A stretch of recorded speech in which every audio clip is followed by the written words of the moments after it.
Team ball for all of your.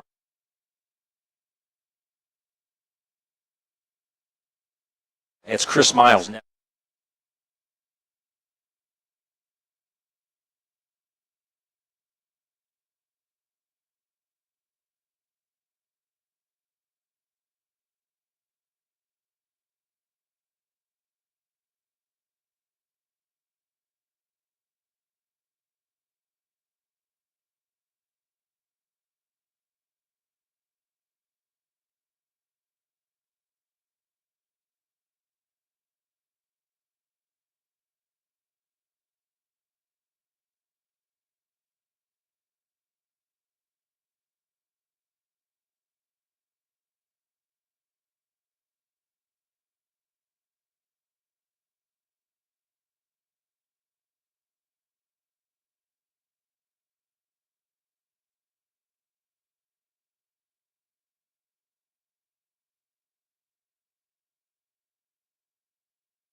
AVC Sports presents high school football. Tonight's game is brought to you by patrons Buckeye Mutual Insurance, Doan Ford, WB Green Insurance, West 40 Auto Sales, Valentine Insurance, People's Bank, Laborers Local 530, Greg's Motor Sales, The Rogers Company, Dunkin' Donuts of Cambridge, 45 Logistics, Bruner Land Company, Marlene's Restaurant, Rotover Rehab and Wellness Center, Guernsey Muskingum Electric Cooperative, Troy Blair with Dunning Motor Sales, Myra Shire for Municipal Court Judge, and Surgent Construction.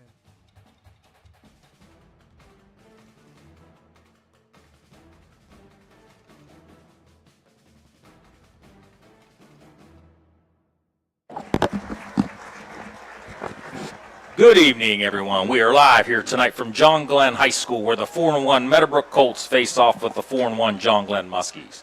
Meadowbrook is coming off a 63-0 thrashing of Riverview. Meanwhile, the Muskies suffered their first loss of the season, losing 14-0 in Thornville versus the Sheridan Generals. You can watch us via live stream on YRPtv, or you can listen live on WILE 97.7 FM. My name is Mike Snively, and it will be my pleasure to describe tonight's action between these two MVL rivals. Joining me tonight on the color will be Tut Turner. You know, Tut, it's hard to believe these two schools, as close as they are in proximity, have only been playing since 2016. But it's turning into like a little bit of a little rivalry here. I think it's one of those close rivalries. You know, when you're close to each other and you see each other in the streets and at different places, you become a little intense on how you want to represent your community. But the good thing is both communities are really excited about this game, so that makes it really, really special tonight. We're just getting an announcement. Taylor isn't even here. Bentley Seedor, one of the leading receivers for the Meadowbrook Colts, is going to be number 16 tonight instead of 17. So Bentley, a really good receiver for the Colts, and you're going to hear his name quite a bit tonight. He already has 12 catches for 200 yards on the season. That's a quick lineup change there from Meadowbrook assistant coach Tyler Baker. But Tut, you know, we're halfway through the season already, and hypothetically speaking, if we're looking at the playoffs right now, one change this year that I've noticed, these two teams have been in Division 4, Region 15 together, battling it out for several years now. Well, if you look at the playoff rankings now, John Glenn has moved up a division. They are in Region 11, Division 3 now, and Meadowbrook is clear down in Division 5, Region 19. So if the playoffs were to start today, John Glenn would be in 11th place, and they would have to go to Bell Fountain, which would not be a short drive whatsoever if the playoffs were today. And Meadowbrook would have to play the number 5 seed, Columbus Afrocentric. So that's just hypothetically speaking. We're only halfway through the football season, but you know, during football season, these 10 weeks just fly. Well, that's why you got to win. You keep winning, you play at home. So you always kind of, as a coach, you want to say, if I can win, I would like to stay home for our fans and just general the way we do things every day compared to have to travel. So winning does take care of some things in the playoffs. Yes, absolutely. As stated earlier, Meadowbrook leads the all-time series 5-3. Meadowbrook won the first game in 2016, 47-40 in a shootout. In 2017, the John Glenn team that made it to the state semifinals won that game 48-46. Then Meadowbrook won in 2018 in overtime, 32-26. In 2019, Meadowbrook won 14-0, and in 2020, the COVID year, and I believe this game took 2 nights to finish because of the lightning problems in the area. Meadowbrook won 20-13. In 2021, an interesting year, John Glenn hammered Meadowbrook in the regular season 35-7, but those two teams met in the second round of the playoffs here at John Glenn, and Meadowbrook revenged and got that win 28-21. And then last year, John Glenn was a 28-14 winner. Meadowbrook, as stated earlier, is leading the series 5-3. I'll tell you what we're going to do. We got to pay the bills through and help our sponsors out. We're going to kick this thing off in about 4.5 minutes. You are watching and listening to MVL Football on YRPtv and WILE. Promises. You've heard them all. Peace of mind, quality insurance products, superior claim service, all at a fair and competitive price. Since 1848, Westfield Insurance has promised to provide excellent insurance coverage for your home, auto, and business. Sharing knowledge, building trust. That is Westfield Insurance's pledge to their customers. For a quote on protecting your home, auto, and business, call W.B. Green Insurance today. W.B. Green, professional insurance. I was sitting in my car and it wouldn't start. I lifted the hood and the engine was falling apart. What would I do? My eyes filled with tears. Then on the radio I heard of West 40 by Pay here, where for a little money down and a little each week, I could have a car, nice, shiny, and sleek. So I walked in the door and I put the money down. Now I got a nice car that I can drive around. West 40 by Pay here will help rebuild your credit. The corner of Dewey and Route 40 in Cambridge, don't you forget it. West 40 Auto Sales, corner of Route 40 and Dewey Avenue in Cambridge, is home of the guaranteed credit approval, with most loans approved while you wait. Go to their website to fill out an online loan application, west40autosales.com. You'll also find their weekly special listed there. Hey, football fans, Laborers. Local 530 in Zanesville, Ohio is cheering on all the local high school teams this year. Serving Muskingum, Perry, Noble, and Guernsey counties, Local 530 represents around 400 skilled men and women in the building and construction trades. They work with over 100 signatory contractors, providing committed and experienced laborers for building, heavy highway, and pipeline construction. For more information, give them a call at 740-453-1214. Good luck to all the teams from Laborers Local 530. People's Bank's vision is to be the best community bank in America.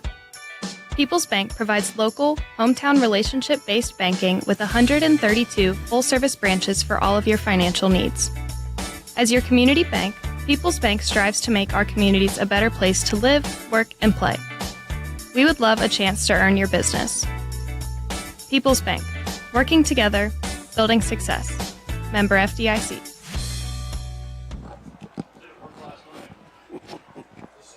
Back to the campus of John Glenn High School. Mike Snively and Tut Turner here tonight for Week 6 football here in the MVL.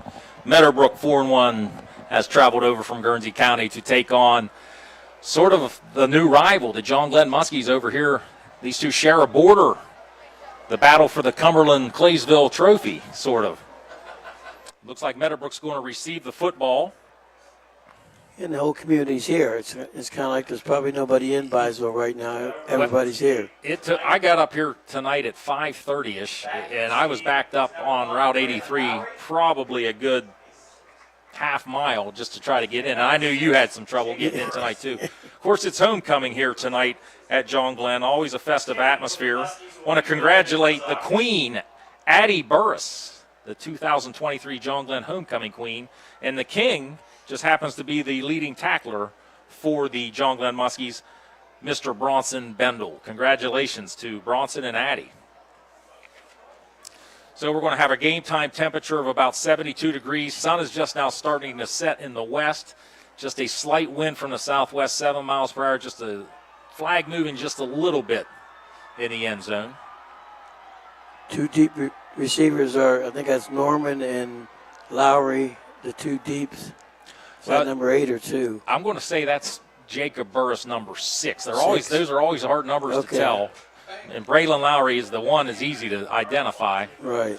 Kicking off for the John Glenn Muskies is Will Nikolazakis. He's a junior, 5'9", 145-pounder. He's also 100% on his extra points for the year. So Nikolazakis lines it up, 10 yards deep. And we're live here from John Glenn. Lowry takes the ball to 10, heads toward the Meadowbrook sideline. There's going to be a block in the back on about the 20-yard line. It looked like Noah Farley took maybe a hold, took Cannon Fox either in the back or a hold. And they're going to get a hold on Noah Farley. So that's going to negate a pretty good return there by Braylon Lowry. Well, here's the thing as a coach. You don't want to back up in the hole on your first particular play. You want a positive note. So now they got to come out of the hole with something to get them back into a rhythm. Now, Meadowbrook's been rushing the ball fairly well this year. Last year they were all passing, but this year they have added some good rushing statistics to their portfolio, but they also will throw it 20 to 25 times a game. Justice Huey in the shotgun. Another penalty. We have another penalty. False start on the Colts. That's going to bump it back 5 more. Now the Colts are down to their own 5-yard line. Push the Colts back to the 5. Those are mistakes you have to eliminate when you're going to the playoffs. And when you having a team wanting to go further, you've got to limit the little things to get to be good. And we ran 1 play just a kickoff and 2 penalties already by the Colts. Hand off to Rivera. Rivera back after an injury. He picks up about 3 to about the 8-yard line. Colts wearing their orange helmets, white jerseys with orange numbers, and white pants. John Glenn in their white helmets, maroon pants and jerseys. 2nd and 12. Huey drops back. There's a nice ball, and it could be a fumble, and they call it a completion. And I got to find out who. Well, Meadowbrook recovered it. Meadowbrook does recover, and I believe it was called by Bailey Kuhn, who was hit, and it was a bang-bang play, but the officials called it a completed pass. Then it was a fumble, and he actually gained a couple yards. So first down Meadowbrook. I couldn't see. Was that number 8 that recovered it? I couldn't tell. And that might have been Jacob Burris or Nick Norman on the recovery. 1st and 10, ball on the 27-yard line. Another flag, pre-snap flag. Going to be another procedure call against the Colts. Colts just don't seem like they're set. Well, you got to fix that. I mean, hold your water. You got to fix that. Those yardage are important to have to keep drives going. So that's going to bump it back to 1st and 15. 1st and 15 for the Colts. As a coach, I wouldn't want to be the same guy doing it again. Come on, let's go. So that's 3 penalties. Right. On the Colts early in this drive. Ball at the 22-yard line of the Colts. John Glenn in a 3-4 defense. Bendel showing blitz from the outside, number 12, the homecoming king. He does blitz. They get pressure, and it looks like number 64, Tanner Whiteman, the nose tackle, was all over Justice Huey for the sack. So Tanner Whiteman, a 6', 275-pound junior, with the sack for John Glenn. That's going to really deepen things up for the Colts. Call it 2nd and 20 from the 16-yard line. Gun for Huey, 2 backs in the backfield. They're in zone. This is zone. Run pass option, and almost was intended for Jacob Burris, but almost intercepted by Johnson. That would be Jake Johnson for the Muskies. So that's going to bring down 3rd and about downtown New Concord for the Meadowbrook Colts. So we call officials double sticks. Double sticks, pay attention. You got to make sure they get past the big stick marks. Now it's time you might want to just throw one up, throw it as far as you can. If it gets intercepted, it's just as good as a punt. Well, the run around screen, maybe possibly a screen, but then again, what do you have on the slant too? Good call too. Trips to the left, lone receiver Bentley Seedor to the right. And the pass is complete. Nice throw from Huey. Huey's throwing a nice ball to Jacob Burris. It's not going to be enough for the first down. It's going to bring up about 4th and 5. One thing Meadowbrook has struggled with this year is punting the football, and they don't punt very often. So many times they will line up, at least give the indication they are going to run it, and try to get John Glenn to jump off sides. Huey claps his hands, looks over the sidelines. Coach Norman flashes some signals. John Glenn brings another defender into the box, and he's going to quick punt it, and he kicked it right into the rear end of his offensive line, and he's going to get Huey grabbed the blocked punt, and he was slammed to the ground by Christopher Wise. So not a great start for the Meadowbrook Colts. Conversely speaking, the maroon and white off to a fast start. Well, that's a chance you play. I mean, you make them stay at the line of scrimmage, but again, you got to get that kick off. It was actually too close to the up back. It was too close. It seemed like Justice Huey did kind of bobble the snap or take his time. That's going to bring the John Glenn offense on the field. led by Noah Winland, 249 yards on the season. Also a good running back, Lincoln Gilcher, the ball carrier. And Lincoln Gilcher, he picks up a couple there. Gilcher, the leading rusher for the Muskies.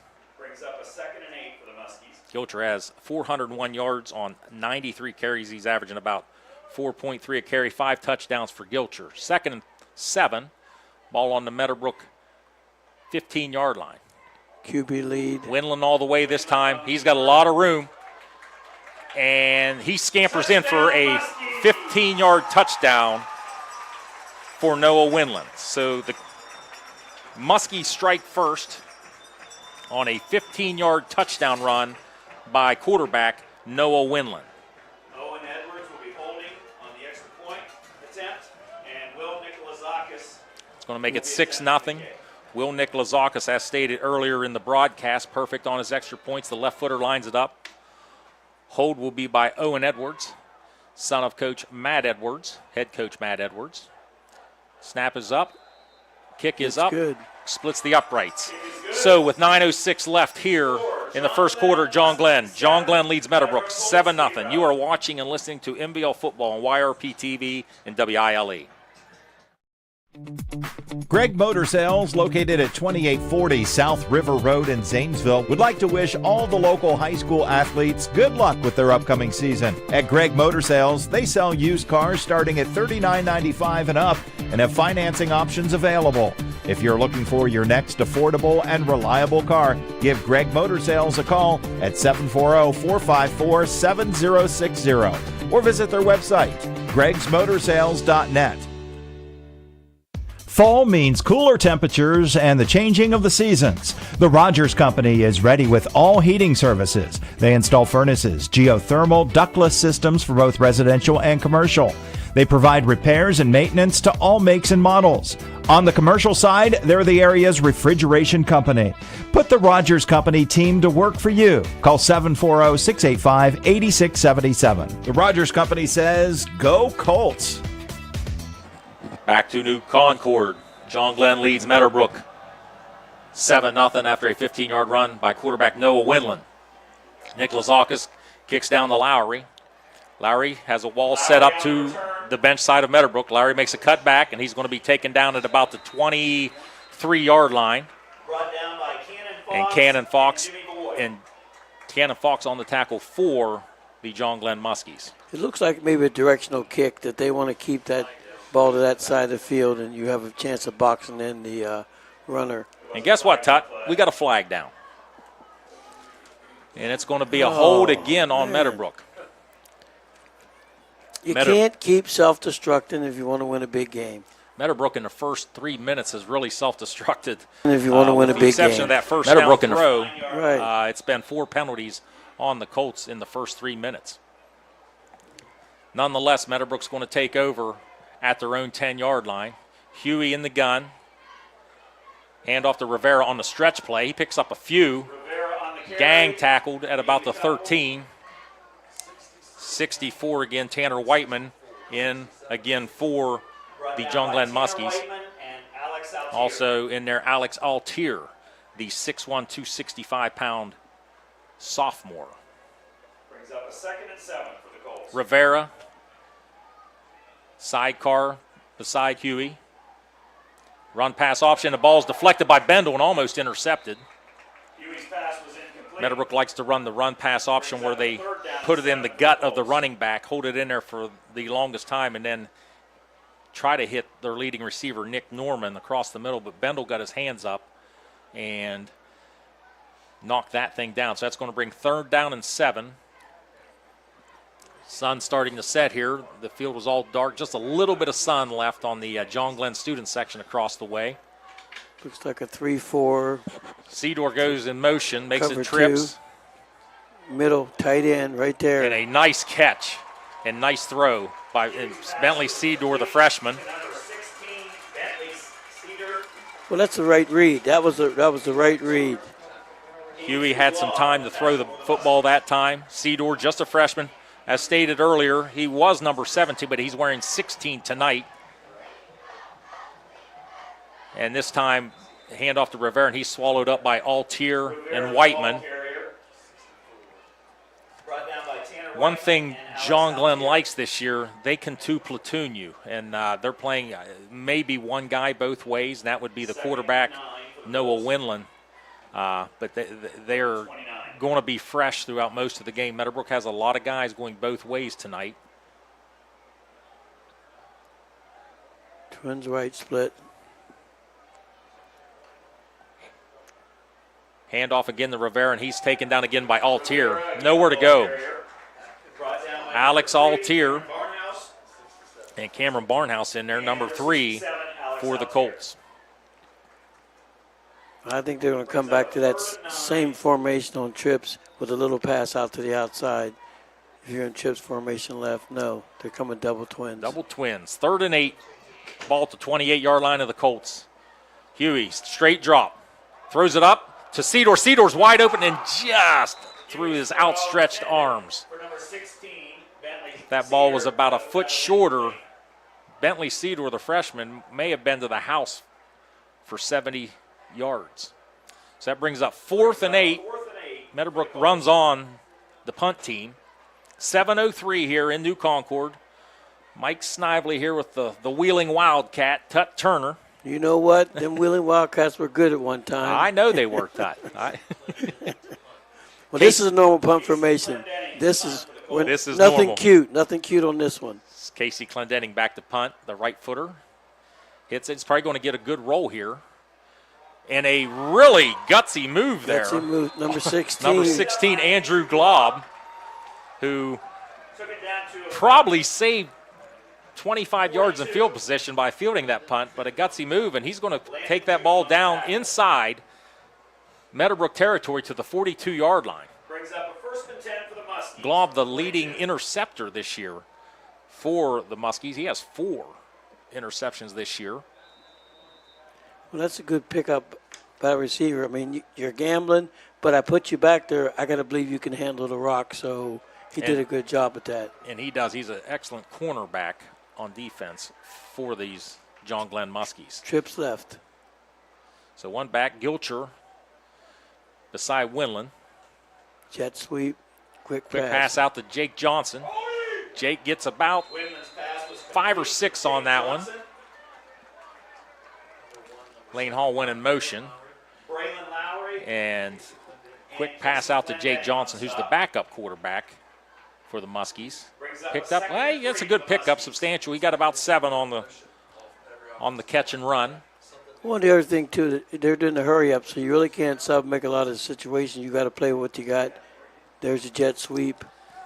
Jet sweep, that's Lane Hall. Lane Hall's going to get taken down, and he's going to lose a bunch of yards. Nice tackle. Lane Hall taken down on a quick jet sweep, and now he's going to lose what they just gained. He's going to lose about 7.5 on that carry. So that's going to bring up a 3rd and about 9. Nice job there by the Colts defense. I didn't know if they were going to get a face mask there, but he must have grabbed the jersey. He grabbed the jersey. Nice play by the defensive end on the left side. And that would be Deshaun Mail, the senior. 6:09 left. Muskies in the first quarter. Muskies up 7. Lane Hall in motion to the right. Straight drop back by Winland. Winland's going to let it fly. And it's kind of a wobbler, but it serves the purpose. It gets to Jake Johnson all the way down for about a 22-yard gain down to the Meadowbrook 18-yard line. I tell you, Tut, when you have time, you become a much better quarterback. Well, you know, and again, I don't think anybody saw him. He come across the formation, was wide open. It's hard to cover somebody for 4 or 5 seconds out there in the defensive secondary. 2 backs this time. Handoff to number 6 for John Glenn. That's Ryder Rock. Ryder Rock, a 5'5", 155-pounder. Junior. Darren Sproles. Remember Sproles? Darren Sproles type. He's a little man. Little man can work it. They can work it. Great name for a football player. Ryder Rock. This time, Gilcher up the middle. Lincoln Gilcher takes it down inside the 2. And the Muskies are driving again. Brings up a first and goal for the Muskies from the 1. I thought they already had first down. That's why it's second. They already had first Yeah, down so that last run. So I think it will was be the second first and down. goal from about the 2.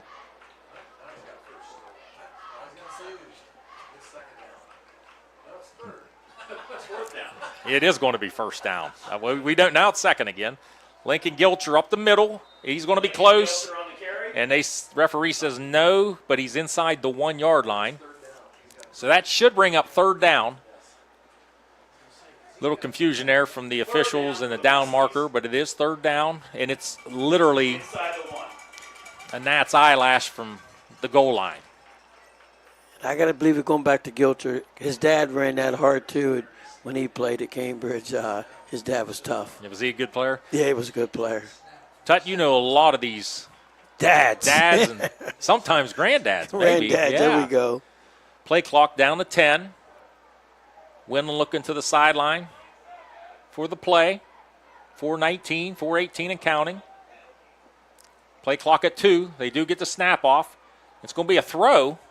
Ryder Rock was held, but he dropped it. He dropped it. So Windland rolls to the left. Tried to hit Ryder Rock out in the flats.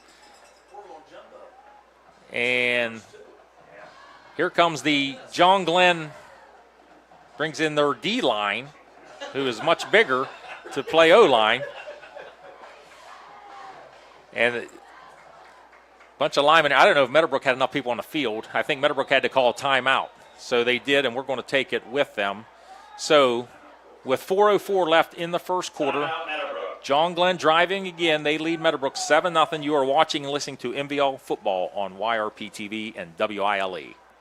Hey, Cambridge, your local Dunkin' is hiring. And while everybody knows that America runs on Dunkin', not everyone knows what Dunkin' runs on. We run on incredible crew members, flexible working hours, community spirit, career opportunities, affordable education opportunities, owners that work with you, and a whole lot of other perks. Want to come run with us? Text DONUTSCOLES, that's Donuts Coles, to 85000. America runs on Dunkin', and Dunkin' runs on you. Cambridge Dunkin' is locally owned and operated. Welcome back to Meadowbrook High School. Want to throw out a quick shout out to our sponsors tonight. Patrons Buckeye Mutual Insurance, Laborers Local 530, WB Green Insurance, West 40 Auto Sales, Surgic Construction, Bruner Land Company, Rogers Company, Rotor Rehab, and we will get back to our sponsor list after this play. Mike Snively and Tut Turner, 4:04 left, 4th and goal. Well, you brought in the big people, so. The jumbo package is in. Meadowbrook luckily got a quick timeout in right before that last play because Noah Windland walked into the end zone. This is will on will this time. This Yes, is it about is. mano. One receiver, Joey Wetland, split wide. Snap to Windland. He's going to go up the middle, and he dives in for a touchdown. So touchdown, Noah Windland.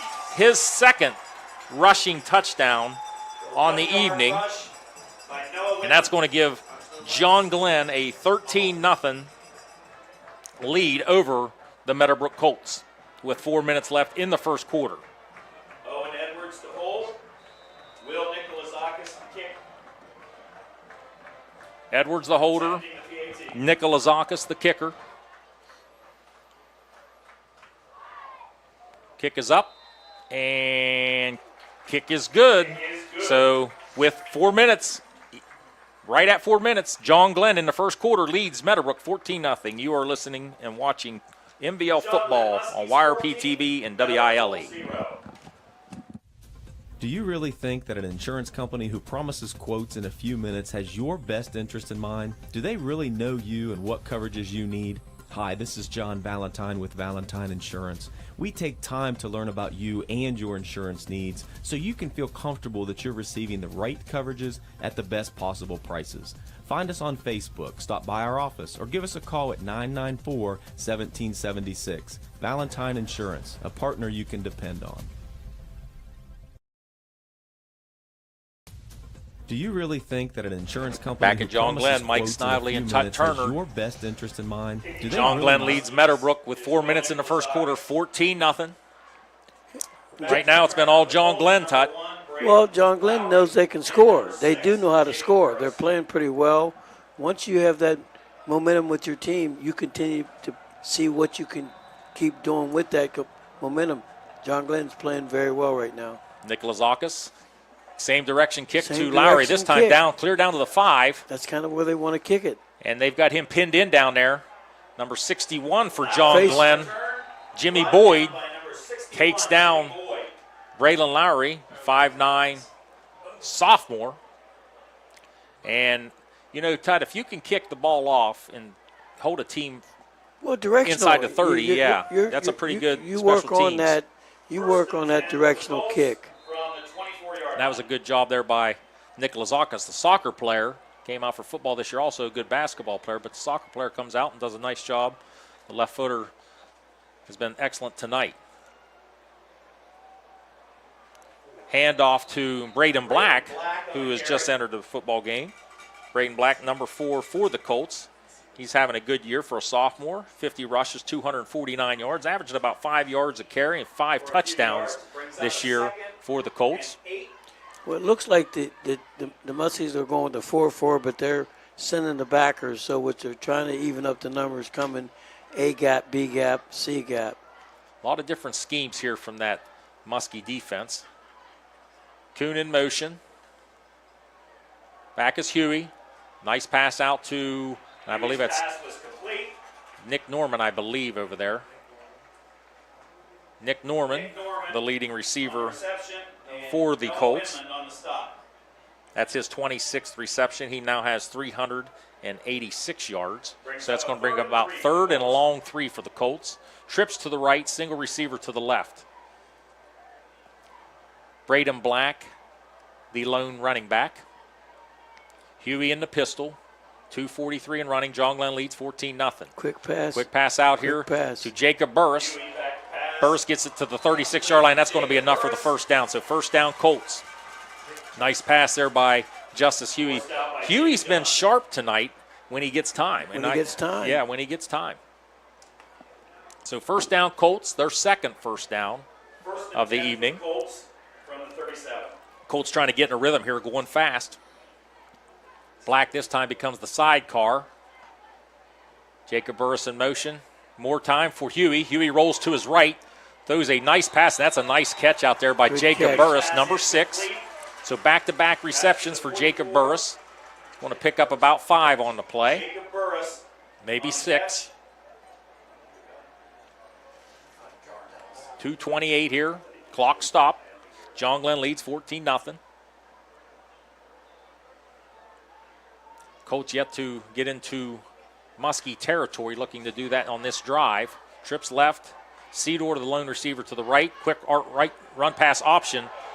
And it's a completion. First down. I believe that's Tight end.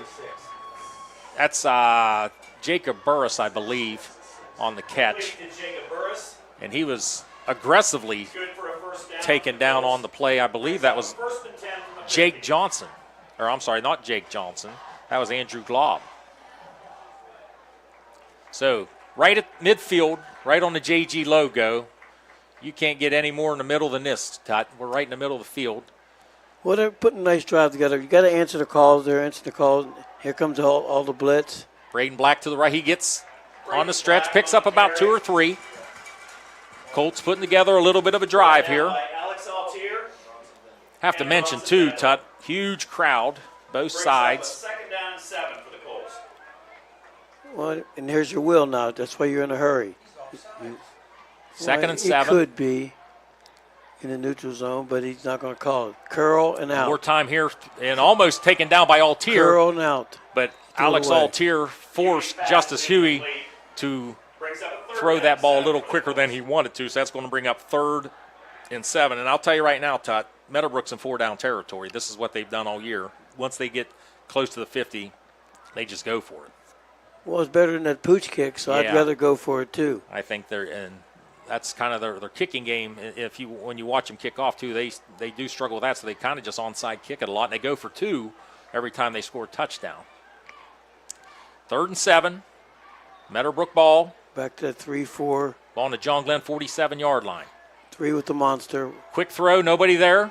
for Huey. Huey throws a long ball, and it's picked off by Jake Johnson, who read it. It's going to be a pick 6. You could read that. 53-yard interception return by Jake Johnson. No flags on the play. That's going to make the score 20-0. John Glenn, and that was a long throw for Justice Huey. You could read that. That's one of those throws NFL tells quarterbacks can't make that throw from that other hash to the sideline. That's a tough throw. That's a very tough throw for even NFL quarterbacks. Right. It's a tough throw. I mean, and it was read. He read that all the way. Jake Johnson read that thing like a book and took it to the house, 53 yards. John Glenn short a guy. And this is very common on a defensive interception. You forget you're on they scored a touchdown, and you have to get your special teams out there real quick. 3 seconds left on the play clock. Snaps up a little high. Handled by Edwards. Kick is up. And good by Nick Lazakis. With 1:14 left in the first quarter, John Glenn leads 21-0 over Meadowbrook. You are watching and listening to MVL football on YRPtv and WILE. Calling all truck drivers. If you're looking for a change, 45 Logistics in Zanesville wants you to join their team. 45 Logistics is a family-owned regional trucking company in Zanesville. Enjoy being home every weekend with no team runs and no hazmat endorsement required. Earn 54 cents per mile, plus health benefits, paid vacation, and safety bonuses. For more information, call 740-647-1430 or online at 45dli.com. Everyone at 45 Logistics wants to wish the local teams good luck this football season. Hey, football fans, Laborers. Local 530 in Zanesville, Ohio is cheering on all the local high school teams this year. Serving Muskingum, Perry, Noble, and Guernsey counties, Local 530 represents around 400 skilled men and women in the building and construction trades. They work with over 100 signatory contractors, providing committed and experienced laborers for building, heavy highway, and pipeline construction. For more information, give them a call at 740-453-1214. Good luck to all the teams from Laborers Local 530. Back to John Glenn. John Glenn, after a Jake Johnson 53-yard interception return for a touchdown, leads 21-0. Nick Lazakis, same spot, kicks to Braylon Lowry. Braylon Lowry inside the 10. This time heads to his right, and he's going to initial stop there by Christopher Wise, the special teams demon for the Muskies, down there on the stop, and he's going to. Colts will start around the 25-yard line.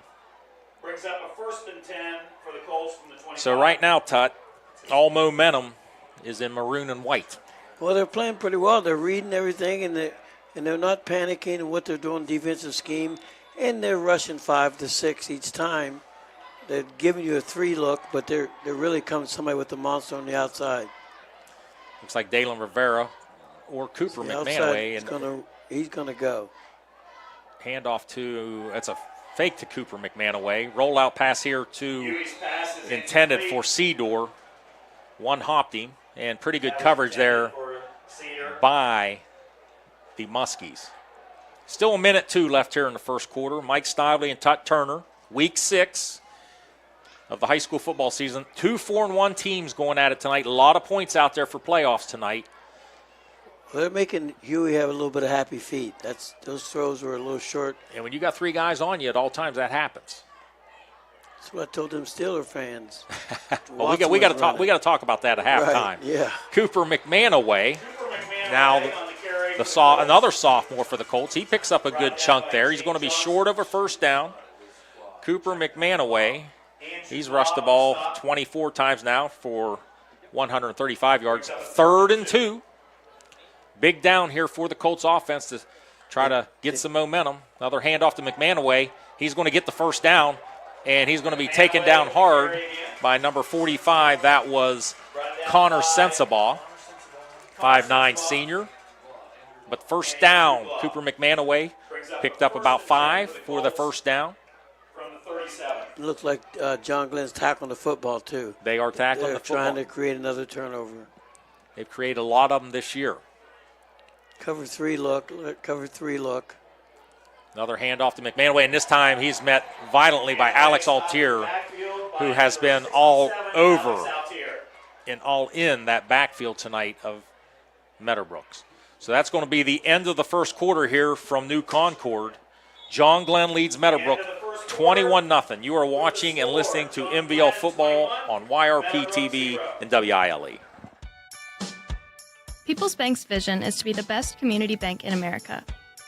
People's Bank provides local, hometown relationship-based banking with 132 full-service branches for all of your financial needs. As your community bank, People's Bank strives to make our communities a better place to live, work, and play.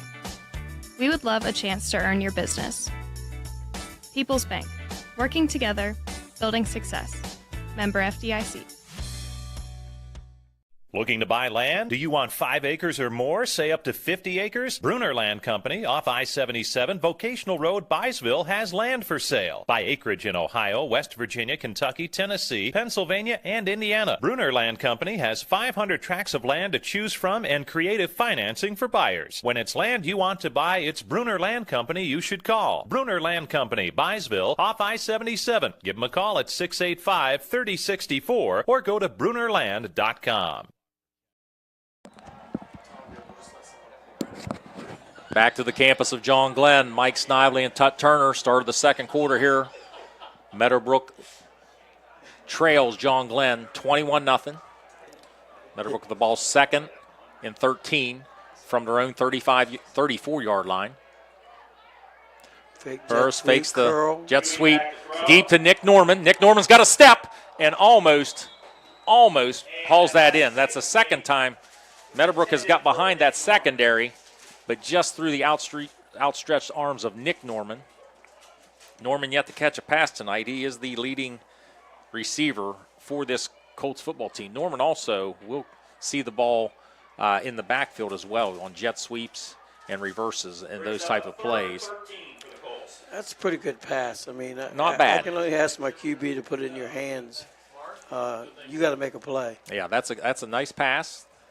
Only where the receiver could catch it. So 3rd and 13. Colts need. Now they're in a cover 2. Now they're cover 2. Colts need a touchdown soon. You run the outside. He's got a little bit more time. Bendels puts pressure on Bendel, and we're going to have an incomplete pass. And that's a big hit again by Jake Johnson, but we're going to have a late flag, and it could be a late hit. It's because you didn't lead with your hands. You can't hit with your shoulder.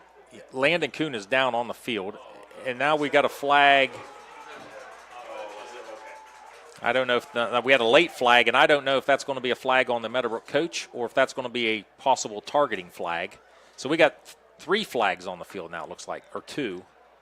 Let's see. Let's let the officials sort this thing out. We got a hold on Meadowbrook. Okay, so the hold's on Meadowbrook. There was not a late hit on Bendel. And now we got a personal foul. Offsetting. So we're going to do this thing again. So that had to be a hit without the hands. You cannot lead with your shoulder on defensive player anymore. You got to wrap. It's called POW. Yeah, and that was a pretty good lick Kuhn took. He's going to be. Well, they've tried to eliminate kill shots. They just eliminated it. We don't want anybody to get blew up anymore. Back in the day we coached, you wanted to blow them up. You don't do it anymore. No, safety is the number one priority right now in football. And Kuhn is up to, looks like he's trying to get up on his own, and he will. He's a little woozy. Trainer Mike Marston gets him to the sideline. And I'm just by the looks of things, we may have seen the last of Landon Kuhn tonight. He took a shot. That's the thing that you've got to teach more on defense side of the ball. You have to lead with your hands. You got to lead with your hands to make the play now. So we're going to do this again. 3rd and 13, Meadowbrook from the 34, their own 34-yard line. And now it looks like John Glenn's going to take a timeout, as will we. John Glenn leads Meadowbrook 21-0. You are watching and listening to MVL football on YRPtv and WILE.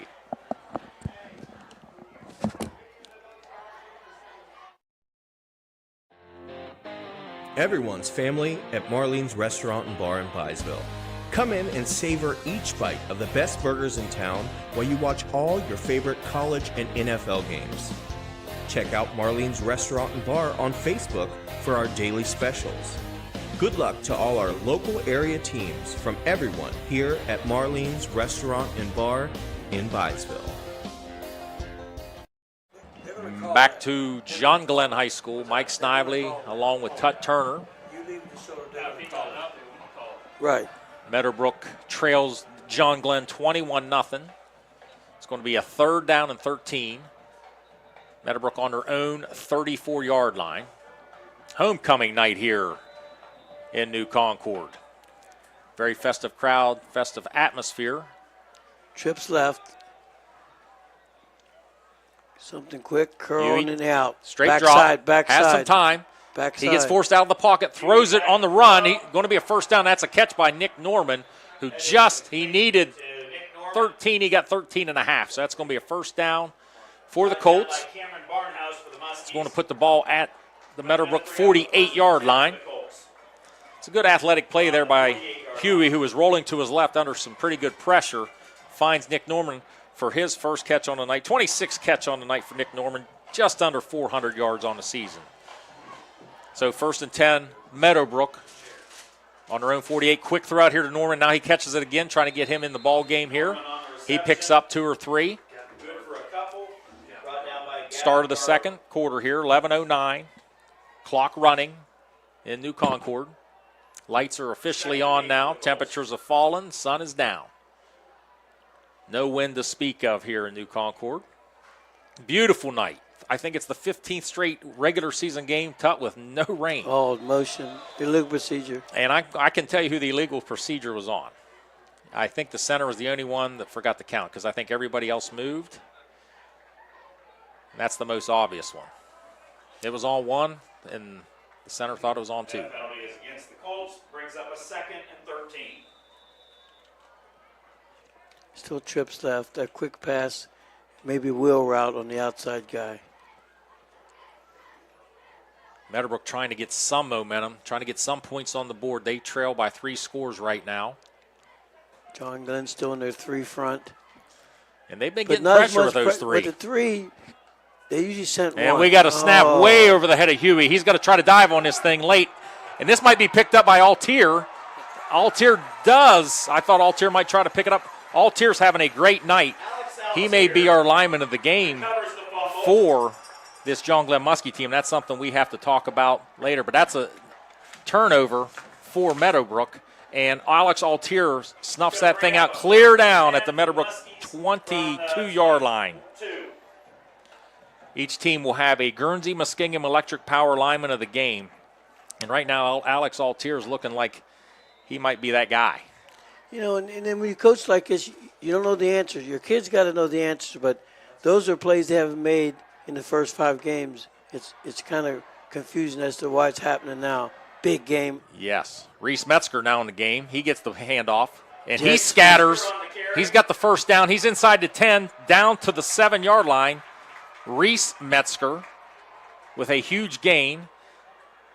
Metzger's had some nice runs, and you can definitely – he's got some jiggle in that step. Going to be a 1st and 10, 1st and goal for the Muskies from the 7. He had a 61-yard electric run against Cambridge earlier in the year. He's up to 160 yards on the season on 20 carries. Metzger again, number 8, and he's going to get face masked as soon as he touches it. And a host of flags comes out from the officials. So the ball, which was on the 7-yard line, that's probably going to move it halfway to about the, what's half of 7, Todd? 3.5? They got to go 3.5. Okay. Can't go any further. Got to take my shoes off and use my toes to count that stuff. Well, ball's normally placed on the hash, so if you place it in between the hash, you've got it. That's right. I forgot. I can quiz you on some. I can ask you these officials questions. You got your card, man. Yeah. You've had your card. Yeah. You had your card before maybe Cards I was born. were made. Yeah. So inside the 5, driving again. Quick pitch out to Metzger, and he's doing a walk-in on a quick pitch. So Reese Metzger with we'll call it a 4-yard touchdown run. First touchdown of the second quarter. And that's going to give John Glenn a 27-0 lead over the Colts.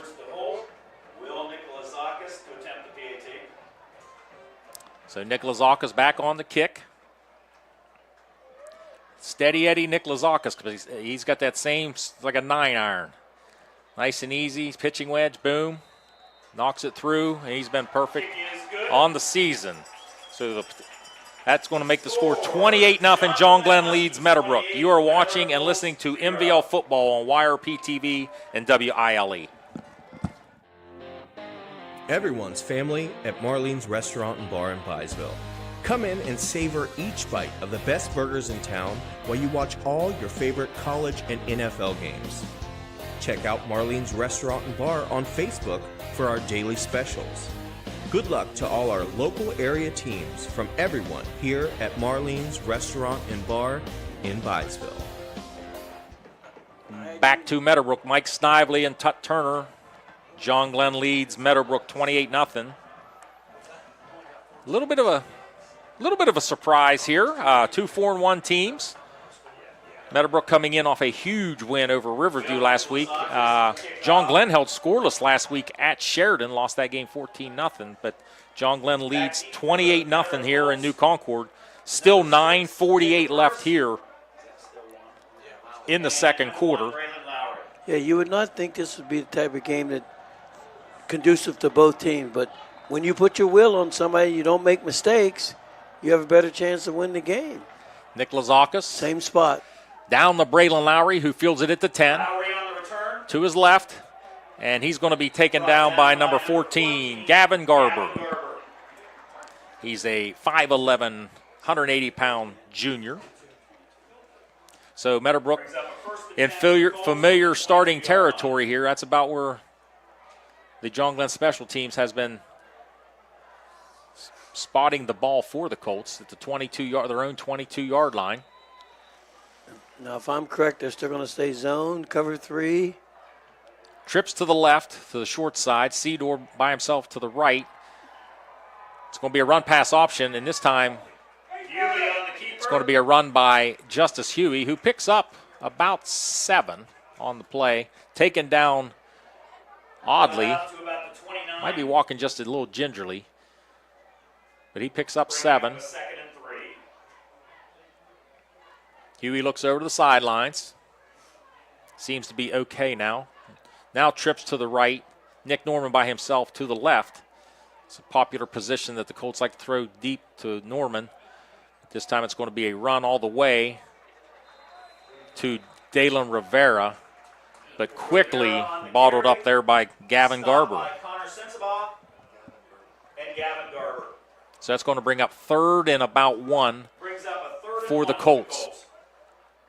Colts trail 28-0 with 8:47 and ticking here in New Concord. Second quarter. Mike Snively with Tut Turner. Week 6 of the football season here in Ohio. Got to hold your water so no quick count to get offsides, but straight. Quarterback run all the way there by Justice Huey, and it's going to be close. It's going to be close. It's going to be close. One official has it inside. One has it at the 32 and says send them, and they do. Or over across the 32, so that's going to be a first down. Looked a little closer from here. Well, when they wave their hand and stop the clock, normally it's a first down. Yeah, and that's exactly what it was there. So 1st and 10, Meadowbrook. Ball at their own 32-yard line. 1st and 10 for the Colts. 2 backs in the backfield. Cover 2. Cover 2, maybe 3. Cooper McManawackney is the fullback. Quick throw, quick pass, and complete. And let's get a number out there. I think that's Jacob Burris, number 6. Burris putting himself a nice little season so far this year. He's 13 catches, averaging about 8 yards a catch. Got 4 on that one. Trips to the left, single receiver Seedor to the right. Quick pass, wheel quick route, throw out here to Nick curl. Norman on a slant, and that's a nice throw and nice catch, and that's a pickup of 17 yards for the Colts. Colts enter Muskie territory, ball at the 47-yard line. 7:32 and ticking here, second quarter. All you're looking for is some kind of positive score. Pass option. It's going to be a pass behind the line of scrimmage, and that's a pretty nifty play there for the Colts. But he gets taken down pretty. Burris picks up about 6, but he gets nailed by Andrew Glob after a gain of 5. Right now, John Glenn just a little more physical than the Colts. But driving are the Colts, trying to get momentum. Huey takes a snap, quick throw out to Cedar over his head. Incomplete. 3rd and 4. Meadowbrook's going to be Meadowbrook in 4 down territory. That one he definitely didn't set his feet. That's a tough pass. That was a running. That's a tough pass. And he had time to set his feet, but he just didn't want to, and over the head of Cedar. Well, some guys can do it. It's just if you practice a lot, you can do it. As a coach, I don't say anything. 2 backs in the backfield, Rivera and McManaway. McManaway now the sidecar to the left. 3rd and 4. It's going to be a run to Rivera. Coming off the edge. And Rivera's going to lose a yard maybe. Rivera's the ball carrier. Quickly there was number 70, Brought down by Kean Barton. and Alex Altier. Barton just a sophomore, 5'9", 230. That's going to bring up 4th and about 7 for the Colts. 4th and 7 for the Colts. Bringing in 2 fresh new rushers. Yep, fresh Whiteman and 64. Nick Zanders, who has high praise from his coaching staff. 4th and 7, Colts going to go for it, down 4 touchdowns. Huey takes a snap, rolls to his right. They want to keep got a screen coming back to the left. Bendel. That's going to be tough. Bronson Bendel snuffed that out, and that's going to be incomplete. Turnover on downs. Brings up a Muskies. And the Muskies will get the ball at the Meadowbrook 44-yard line. It looked like he was throwing it to a lineman. It was going to be a screen coming back to the left. Right. They just never could formulate simply because of too much pressure. Well, we seen that play last. We did up at Crooksville, we saw yeah. That at Crooksville. Meadowbrook has really unique plays on 2-point conversions, and they have a really good screen game. Just tonight, there's just been too much pressure. You need to get a stop here. You need to get a stop. Absolutely. Down 4 scores, 6:07 in the second quarter in New 12 Concord. guys, so he's off now. They had 12. Winland takes the snap, hands to Lincoln Gilcher, and he's going to lose a bunch. Lincoln Gilcher lost 2. I didn't think Gilcher wanted the ball. I think he thought that Winland was going to pull it out and keep it himself, but nonetheless, Colton Snyder, the freshman, and we're calling a bunch of freshmen names tonight. Colton Snyder, who's having an excellent season for the Colts, in there initially for the Colts. As was Talon Cannon. 4-4, cover 3, or cover 2 Second and now. 12, ball to Meadowbrook 42. Winland, no backs. Quick screen, No one good. hops it to Johnson, incomplete. Pass is incomplete, intended for Jake Johnson. 3rd and 12. Brings up a 3rd and Now, we have 12 not for seen Muskies. John Glenn punt tonight.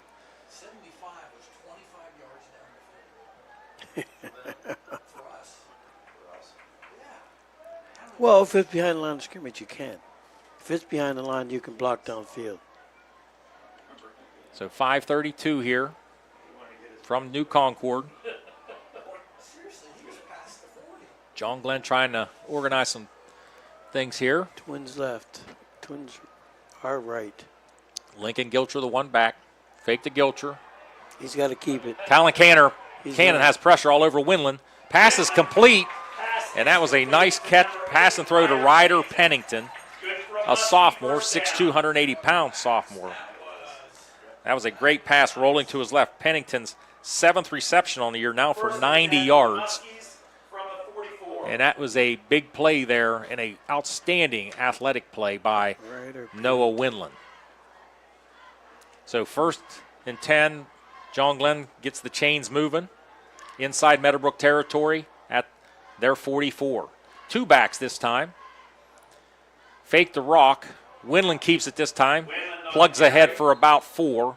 So gain of 4 for Noah Winland. That's the first time, with the exception of the penalty, that was a touchdown he scored on in the 15-yard touchdown to start the game. That's only the first time we've seen the quarterback run only for Noah Winland.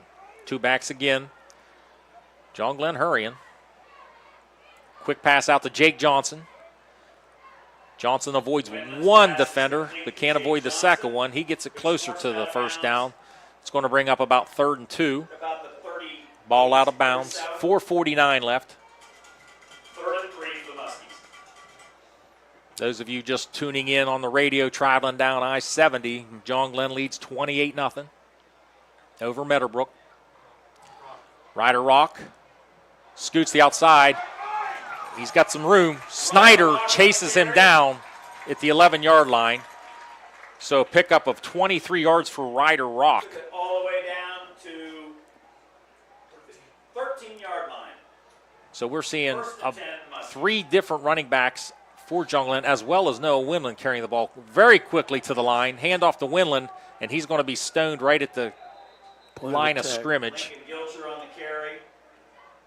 And Colton Snyder in there again, as is number 55. That's Talon Cannon.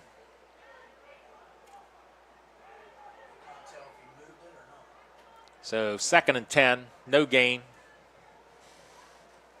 This time, John Glenn takes a little bit more time.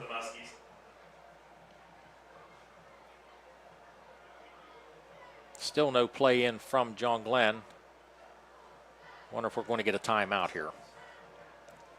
They're going to let this thing simmer down. The clock's below 5 now. Takes it down to 2.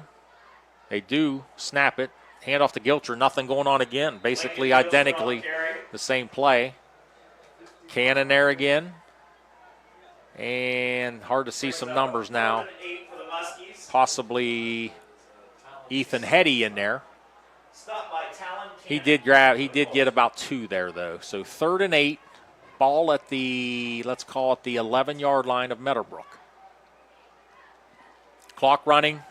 3:18 and ticking. First half here. Mike Snively with Tut Turner. Tut, my stat man. You're all over it tonight. I don't know about that, sir. We'll work on that. They're slowing it down because they want to end the half with a good note if they can. Winland, deep drop, has plenty of time. Crossing route, and that was number 11 on the catch was Lane Hall. Let's see if he's got enough for the first. Happened over near the John Glenn student section. It's going to be close. It's going to be close. They're going to say it's going to be 4th down and about 1. Maybe a long 1. John Glenn keeps their offense on. And right now, you can see how when John Glenn 2 platoons, you can see Meadowbrook's a little tired. So they may run this thing down. They haven't started the play clock yet. Well, he was out of bounds, but they still got to start. John Glenn, I believe, is going to take a timeout. No, Meadowbrook's going to take a timeout, and we will too. With 2:55 left in the first half here at New Concord, John Glenn leads Meadowbrook 28-0. You are watching and listening to MVL football on YRPtv and WILE. What is a cooperative? A cooperative like Guernsey Muskingum Electric is your local rural electric provider. The owners are not investors on Wall Street. They are actual members using the electricity. Decisions are made by local directors who know, listen, and care about their neighbors. A cooperative is not driven by profit or stock prices. Instead, they are driven by providing safe, reliable electricity at a reasonable price. That's the cooperative difference. Guernsey Muskingum Electric, your touchstone energy cooperative. People's Bank's vision is to be the best community bank in America. People's Bank provides local, hometown relationship-based banking with 132 full-service branches for all of your financial needs. As your community bank, People's Bank strives to make our communities a better place to live, work, and play. We would love a chance to earn your business. People's Bank, working together, building success. Member FDIC. John Glenn Winland, 4th and 1. Powers forward from the 4. Winland on the keeper. Looks like it's going to be close. No signal from the officials. Now we got some people, John, back and forth. That ball's going to be setting right near the 3-yard line, it looks like. Is that going to be it's going to be a first down, John Glenn. First down, John Glenn. 3-yard line. Now John Glenn's going to be in no hurry here with 2:48 left. First and goal from the 3-yard line. Well, you definitely want to slow it down in the half on a great note. Officials take a timeout. It's either an equipment timeout or I've seen this a lot this year. The officials, somebody gets in a shouting match with another teammate and they take them out for a take 'em play. out. Yeah, I've never seen that until this year. Well, we like to do a lot of preventive situations. You don't want John out there, coach, take him out for a play because he's ready to throw a flag on him. Coach Daugherty talking to that Meadowbrook player. Hand off to Gilcher. Gilcher from, on the carry. and they're going to say it's a touchdown. Muskies. So Lincoln Gilcher with a 3-yard touchdown run. And that's going to give John Glenn a 34-0 lead over Meadowbrook. You would never think that comes to be a running clock. No, well, not till the second half. Right, but I mean, even thinking about a running clock, you would never think that. You wouldn't. No, I would have never guessed that. I was thinking it would be a lot closer to the end, possibly. So kick is up by Nikolazakis, and it is good. So with 2:27 left in the second quarter, John Glenn leads 35-0. You're watching and listening to MVL football on YRPtv. Attention all car seekers, ready to find the perfect new or used car? Look no further than Troy Blair at Dunning Motor Sales, where expert assistance awaits you. Troy Blair is a proud alum of the Meadowbrook Colts. Let him guide you to your dream ride. Troy will ensure you drive away in style with all your questions answered. So don't wait another moment. Visit Dunning Motor Sales today. Experience the difference Troy Blair can make in your car buying journey. You'll be hitting the road in your new vehicle in no time. 740-255-2334. Myra Shearer? Myra who? Hi, I'm Myra Shire, and I'm running to be the next judge of the Cambridge Municipal Court. No matter how you pronounce my last name, most people know me as Myra, a dedicated public servant. Myra, the assistant law director. Myra, a community volunteer with my husband Jeff. If elected judge, I promise that I will serve Guernsey County with honesty and integrity. I respectfully ask for your vote on November 7th. Vote Myra in November for Municipal Court Judge. Paid for by Myra Shire for Judge. Back at John Glenn, Mike Snively and Tut kick. Turner. Muskies lead the Colts 35-0. Nikolazakis Same is spot. consistent as consistent can be to Braylon Lowry. And he gets it up to about the 26-yard line, taken down by number 61, Jimmy Boyd, the 5'9" sophomore. So, shocking score here. Tut, Talk and I were talking. You run out a lot of adjectives that say good stuff. I mean, you fill in with a lot of information about the Browns now, so I don't know. Well, I do have some things I need to talk to you at halftime. We've got some big games this weekend, Tut, and we will be discussing that at halftime and the Nick Chubb situation and all that. Pass out to Huey's throw just ahead of number 16, Bentley Seedor. I think Meadowbrook's got, one timeout left? Timeouts left. It's not on the scoreboard here, but I think they have one left. I know they've taken at least one. They took two. So they took two. So it's one timeout. Now, defensively, you're going to stay soft. You're going to let them catch it in front, make the tackle. John Glenn cover 4. Pass behind Seedor this time. And they have virtually taken no time off the clock here. So it's going to bring 3rd and 10. 2 plays that lasted about 3 seconds each. So far they've taken 6 seconds. Now, one thing Meadowbrook's going to do, they're going to keep throwing it. They are going to throw this thing, and they're going to put points on the board eventually. They do score. Well, once you're an aggressive team, you're going to continue to be aggressive. But again, you got to get some completions and not turn it over here. Trips left, Seedor to the right. Straight drop back by Huey. He's under pressure. Out to McManaway. McManaway stays in bounds. He catches it. He only picks up a couple, though. Taken down by number 14, Gavin Garber, and Bronson Bendel, and Christopher Wise. So John Glenn takes a timeout. We will take it with him. John Glenn leads 35-0. You are watching and listening to MVL football on YRPtv and WILE. Surgeon Construction is leading the way in commercial and industrial construction. This is Jason Emsch, and we are committed to providing an exceptional construction experience from pre-construction through project completion. Our success is measured by exceeding our clients' expectations. See our past and previous projects at Cambridge YMCA and New Educational Center at Jurassic Park and FMJ Shooting Range, just to name a few. Find us online at surgeon.construction and like us on Facebook. Surgeon Construction. We'll take it from here. It's like good Back field at John position Glenn. again. Mike Snively with Tut Turner here on a beautiful September 22nd evening here in New Concord. It looks like possibly good 4th and 7 for the Colts. good field position again. John Glenn leads the Colts 35-0. That will be Casey Clendenning back in punt formation, the sophomore. And he's aggressive. He definitely wants the ball and make something happen. Deep is Andrew Glob for the Muskies. Casey Clendenning back The in last punt, for the Colts. Glob kind of took a little bit of a risk on a bounce, fielded the punt, but gained For the Muskies. 25 yards in field position. Clendenning gets away. It's a high punt. And it's going to bounce, and it's going to take a – now, wait a minute. We got something interesting here. Well, it's already first touching. Touching. Nick Zanders was going to – Well, you could pick it up after its first touch. Yeah. So it took a it took a John Glenn bounce back into Meadowbrook territory. So it's going to be first down for John Glenn at the Meadowbrook 44-yard line. With, I believe, 3 timeouts left. Did you see the play the other night where Olszewski, the Browns game, where he was fielding a kickoff, but he tried to get his toes in, but he thought he was supposed to be out of bounds. Remember, I think he just lost sight of what he was doing. No, I'd have put another guy in for him. He had a rough night. I don't know what he's thinking. He had a rough You know, night.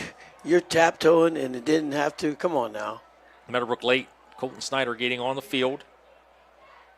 Lane Hall goes in motion to the left. Hand off to Gilcher. Gilcher finds a little bit of a seam. He picks up 3. Under a minute 45 here. Clock running in New Concord. 2nd and 7 for the Muskies. Muskies looking to tack one more on against the Colts. Same formation, trips left. Joey Wentland to the right. Quick screen out to Jake Johnson. He's got a little bit of room. Jake Johnson. He picks up a first down. Taken down by number 55 for the Colts. That was Talon Cannon. 1st and 10 Muskies from the 33. Clock stops, minute 24. And you got to figure, too, they could possibly get in field goal range for Nikolazakis. No, you want to be Straight drop. hungry. You're Windland. hungry. No, you're not going for field goal. Nice play out there. We got a late flag, Pass is incomplete. but a nice play out there by Braylon Lowry. Johnson had a step, but Lowry got his hand up and knocked that. That was Trey Gray. I'm sorry, number 7. Trayvon Gray with a nice play. Illegal man downfield. Wouldn't have mattered anyway. Illegal man downfield against, I think it was on Rock Zemba, ran downfield, and they're going to have a legal man downfield on the pass. That's going to bring up first and 15 for John Glenn. 2nd and 15. 15 for the Muskies. Yes, 1st and 15. Caleb Larrick enters the game Trips for the right. Muskies. Clock stopped at 1:07. Another quick throw out here this time. Nice Sure. catch there by number 9, Windland to Wetland. He picks up about 10. And now we have one official that calls it incomplete. So it's going to be 2nd and 15. 2nd and 15. To me, it looked like Wentland caught it and was running with it for 4 or 5 steps and was getting tackled. But we couldn't see it. It was on that well from this angle here. So 2nd 15. John Glenn putting it in the air. Same formation. Deep drop. Windland. QB draw. He fumbles it, and he fumbles it Right back to Meadowbrook. right back to Meadowbrook. And that's going to be That fumble was recovered by, I believe that's Talon Cannon, number 55 for the Colts. Cannon. So Meadowbrook regains possession after the fumble, and I could not tell who stripped Windland of the football, but he fumbled it ahead probably 8 yards, and Talon Cannon fell on the fumble. So 53.8 seconds. Colts offense back on the field.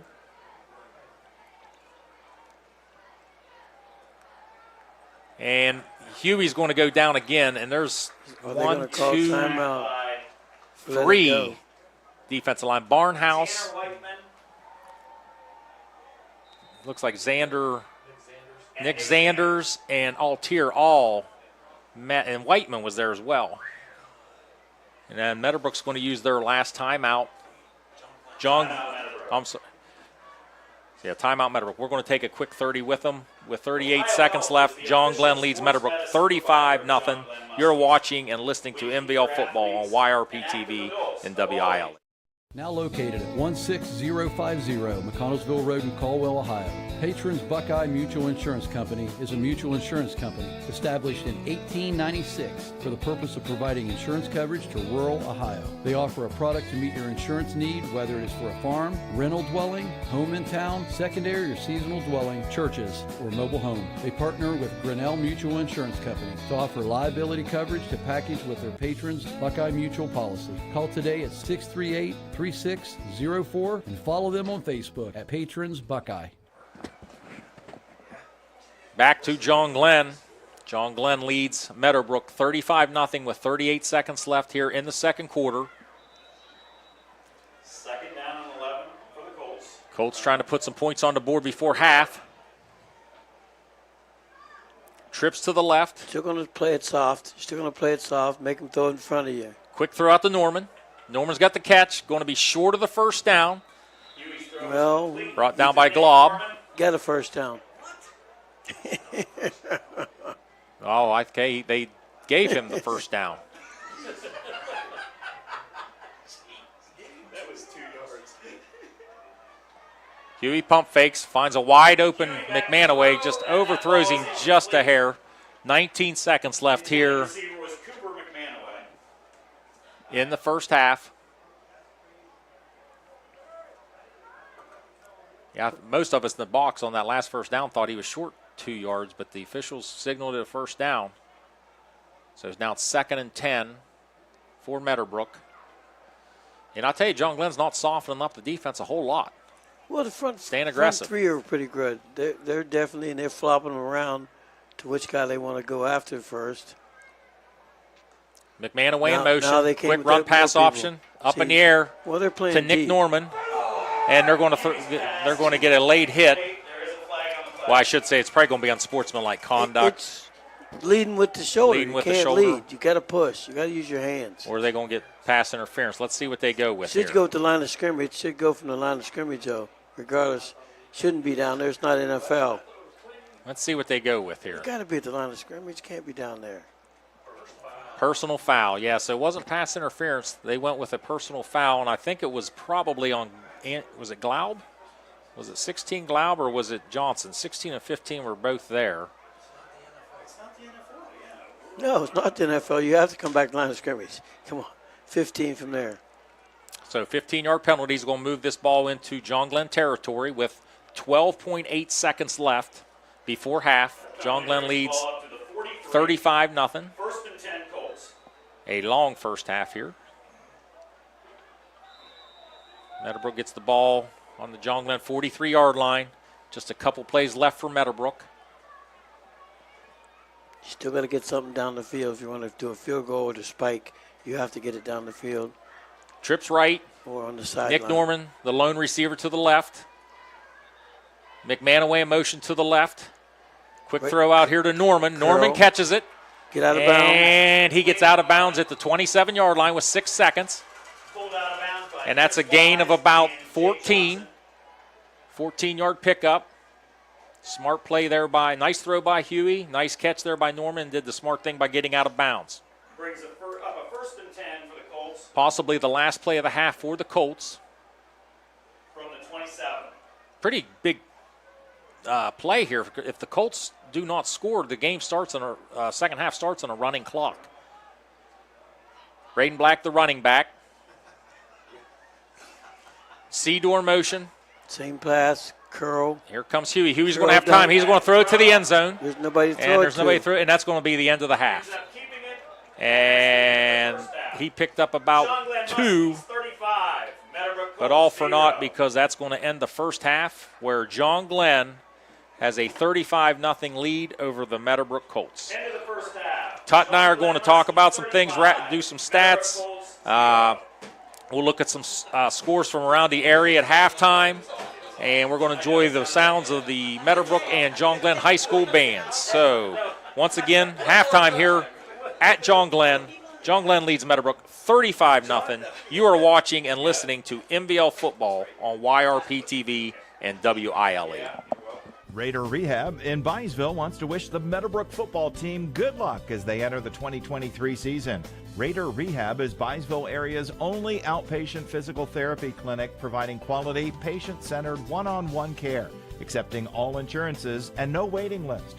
Experience quality care today, only at Raider Rehab. For more information, visit their website at RaiderRehabPT.com or give them a call, 740-685-9800. Go Colts! People's Bank's vision is to be the best community bank in America. People's Bank provides local, hometown relationship-based banking with 132 full-service branches for all of your financial needs. As your community bank, People's Bank strives to make our communities a better place to live, work, and play. We would love a chance to earn your business. People's Bank, working together, building success. Member FDIC. I'm not buying till I check on vote. Most of us are faced with uncertainty every day. Your job, your finances, sporting events, schooling for your children, and so much more. With so much uncertainty surrounding you, there's one auto dealership that you can be certain about, and that's Doan Ford. You can be certain that you'll always get a great deal and the best service afterwards. In business for nearly 60 years has given Doan Ford the reputation of being a strong, reliable dealership. Be certain. Choose Doan Ford. Online at DoanFord.com. Hey, football fans, Laborers, Local 530 in Zanesville, Ohio is cheering on all the local high school teams this year. Serving Muskingum, Perry, Noble, and Guernsey counties, Local 530 represents around 400 skilled men and women in the building and construction trades. They work with over 100 signatory contractors, providing committed and experienced laborers for building, heavy highway, and pipeline construction. For more information, give them a call at 740-453-1214. Good luck to all the teams from Laborers Local 530. Surgeon Construction is leading the way in commercial and industrial construction. This is Jason Emsch, and we are committed to providing exceptional construction experience from pre-construction through project completion. Our success is measured by exceeding our clients' expectations. See our past and previous projects at Cambridge YMCA and New Educational Center at Jurassic Park and FMJ Shooting Range, just to name a few. Find us online at surgeon.construction and like us on Facebook. Surgeon Construction. We'll take it from here. Fall means cooler temperatures and the changing of the seasons. The Rogers Company is ready with all heating services. They install furnaces, geothermal, ductless systems for both residential and commercial. They provide repairs and maintenance to all makes and models. On the commercial side, they're the area's refrigeration company. Put the Rogers Company team to work for you. Call 740-685-8677. The Rogers Company says, go Colts! I'm not buying till I check on vote.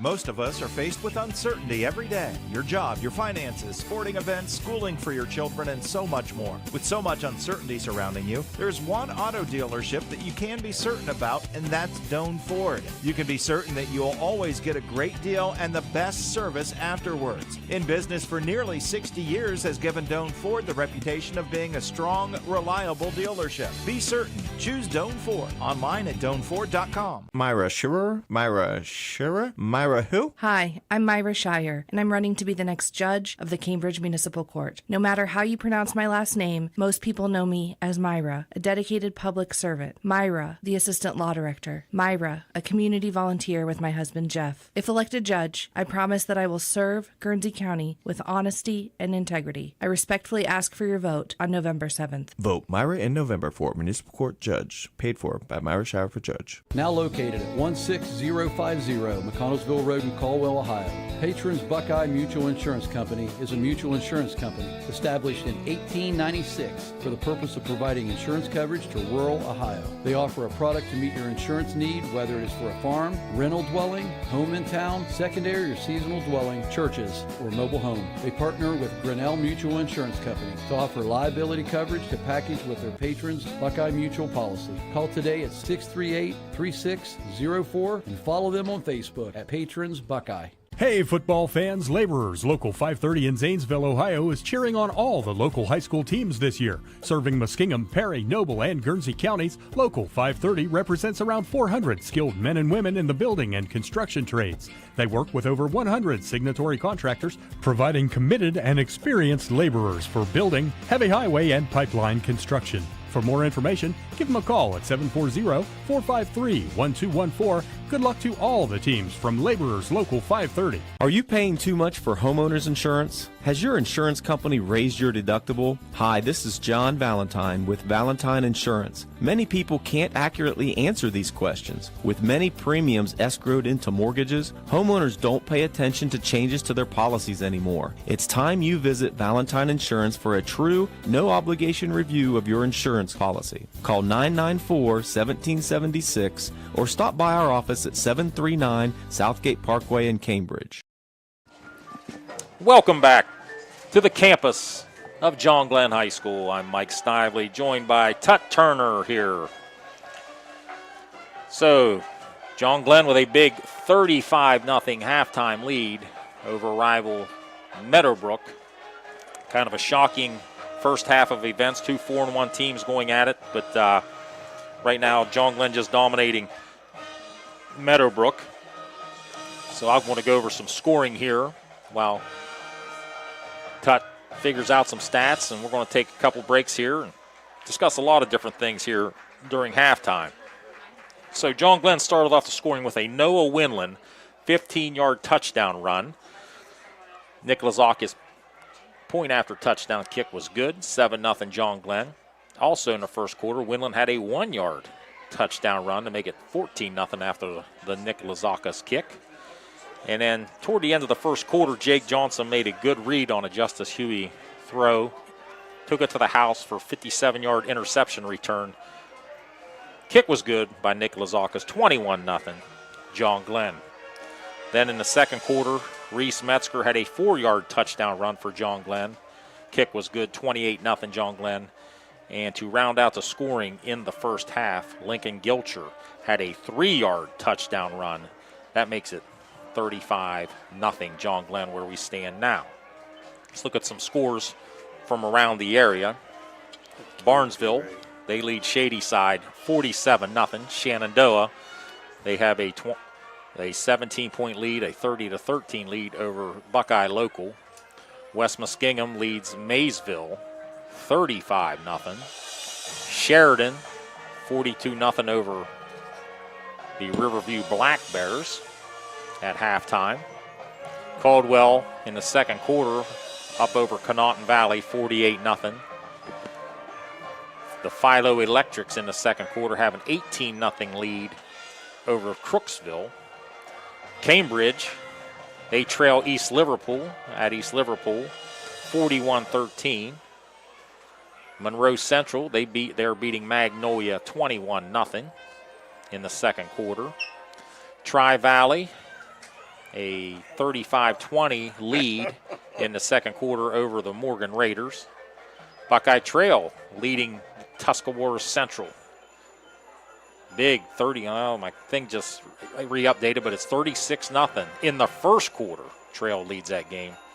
And one more score to check on from around the area. Licking Valley is leading Zanesville in the first quarter, 14-0. Listening to the sounds of the Meadowbrook High School marching band. We'll come back with some more stats and some more highlights of the first half. John Glenn leads Meadowbrook 35-0. You are watching and listening to MBL football on YRPtv and WILE.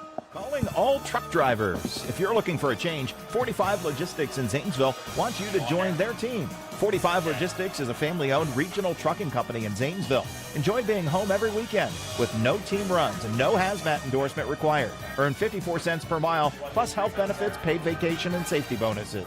For more information, call 740-647-1430 or online at 45dli.com. Everyone at 45 Logistics wants to wish the local teams good luck this football season. Stoney's RV Center is the place that makes buying a new RV easy. Ask about their on-site financing with very affordable payments, and they make on-site camper service calls to the area campgrounds. Stoney's RV also carries cargo trailers, car haulers, horse and stock trailers, and open utility trailers.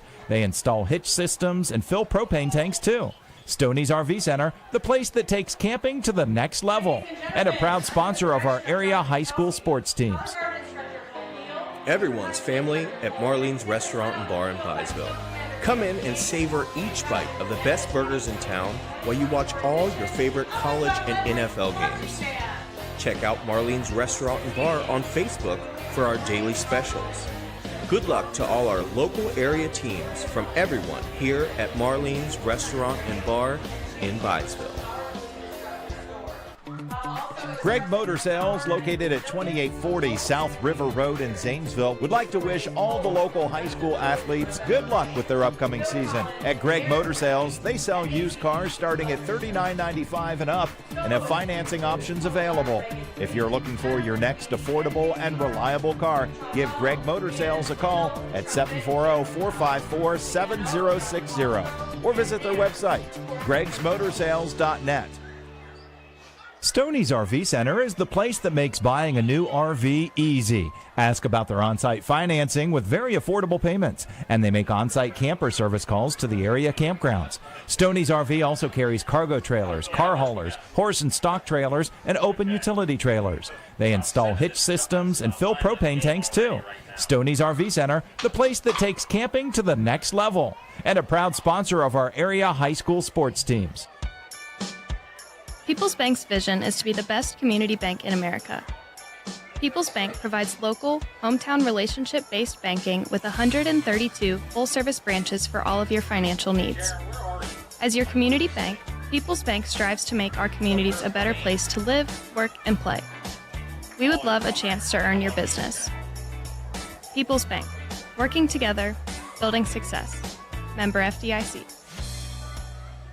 Hey, football fans, Laborers, Local 530 in Zanesville, Ohio, is cheering on all the local high school teams this year. Serving Muskingum, Perry, Noble, and Guernsey counties, Local 530 represents around 400 skilled men and women in the building and construction trades. They work with over 100 signatory contractors, providing committed and experienced laborers for building, heavy highway, and pipeline construction. For more information, give them a call at 740-453-1214. Good luck to all the teams from Laborers Local 530. Back here live at Meadowbrook at John Glenn High School. John Glenn leads Meadowbrook 35-0. Mike Snively and Tut Turner. Like to hit some of our sponsors tonight. Patrons Buckeye Mutual Insurance, Laborers Local 530, WB Green Insurance, West 40 Auto Sales, Surgent Construction, Bruner Land Company, Rogers Company, Rotor Rehab, Guernsey Muskingum Electric Co-op, Greg's Motor Sales, Doane Ford, People's Bank, Valentine Insurance, 45 Logistics, Cambridge Duncan, Myra Shire for Municipal Judge, Stoney's RV, Troy Blair, Dunning Motor Sales, and Marlene's Restaurant.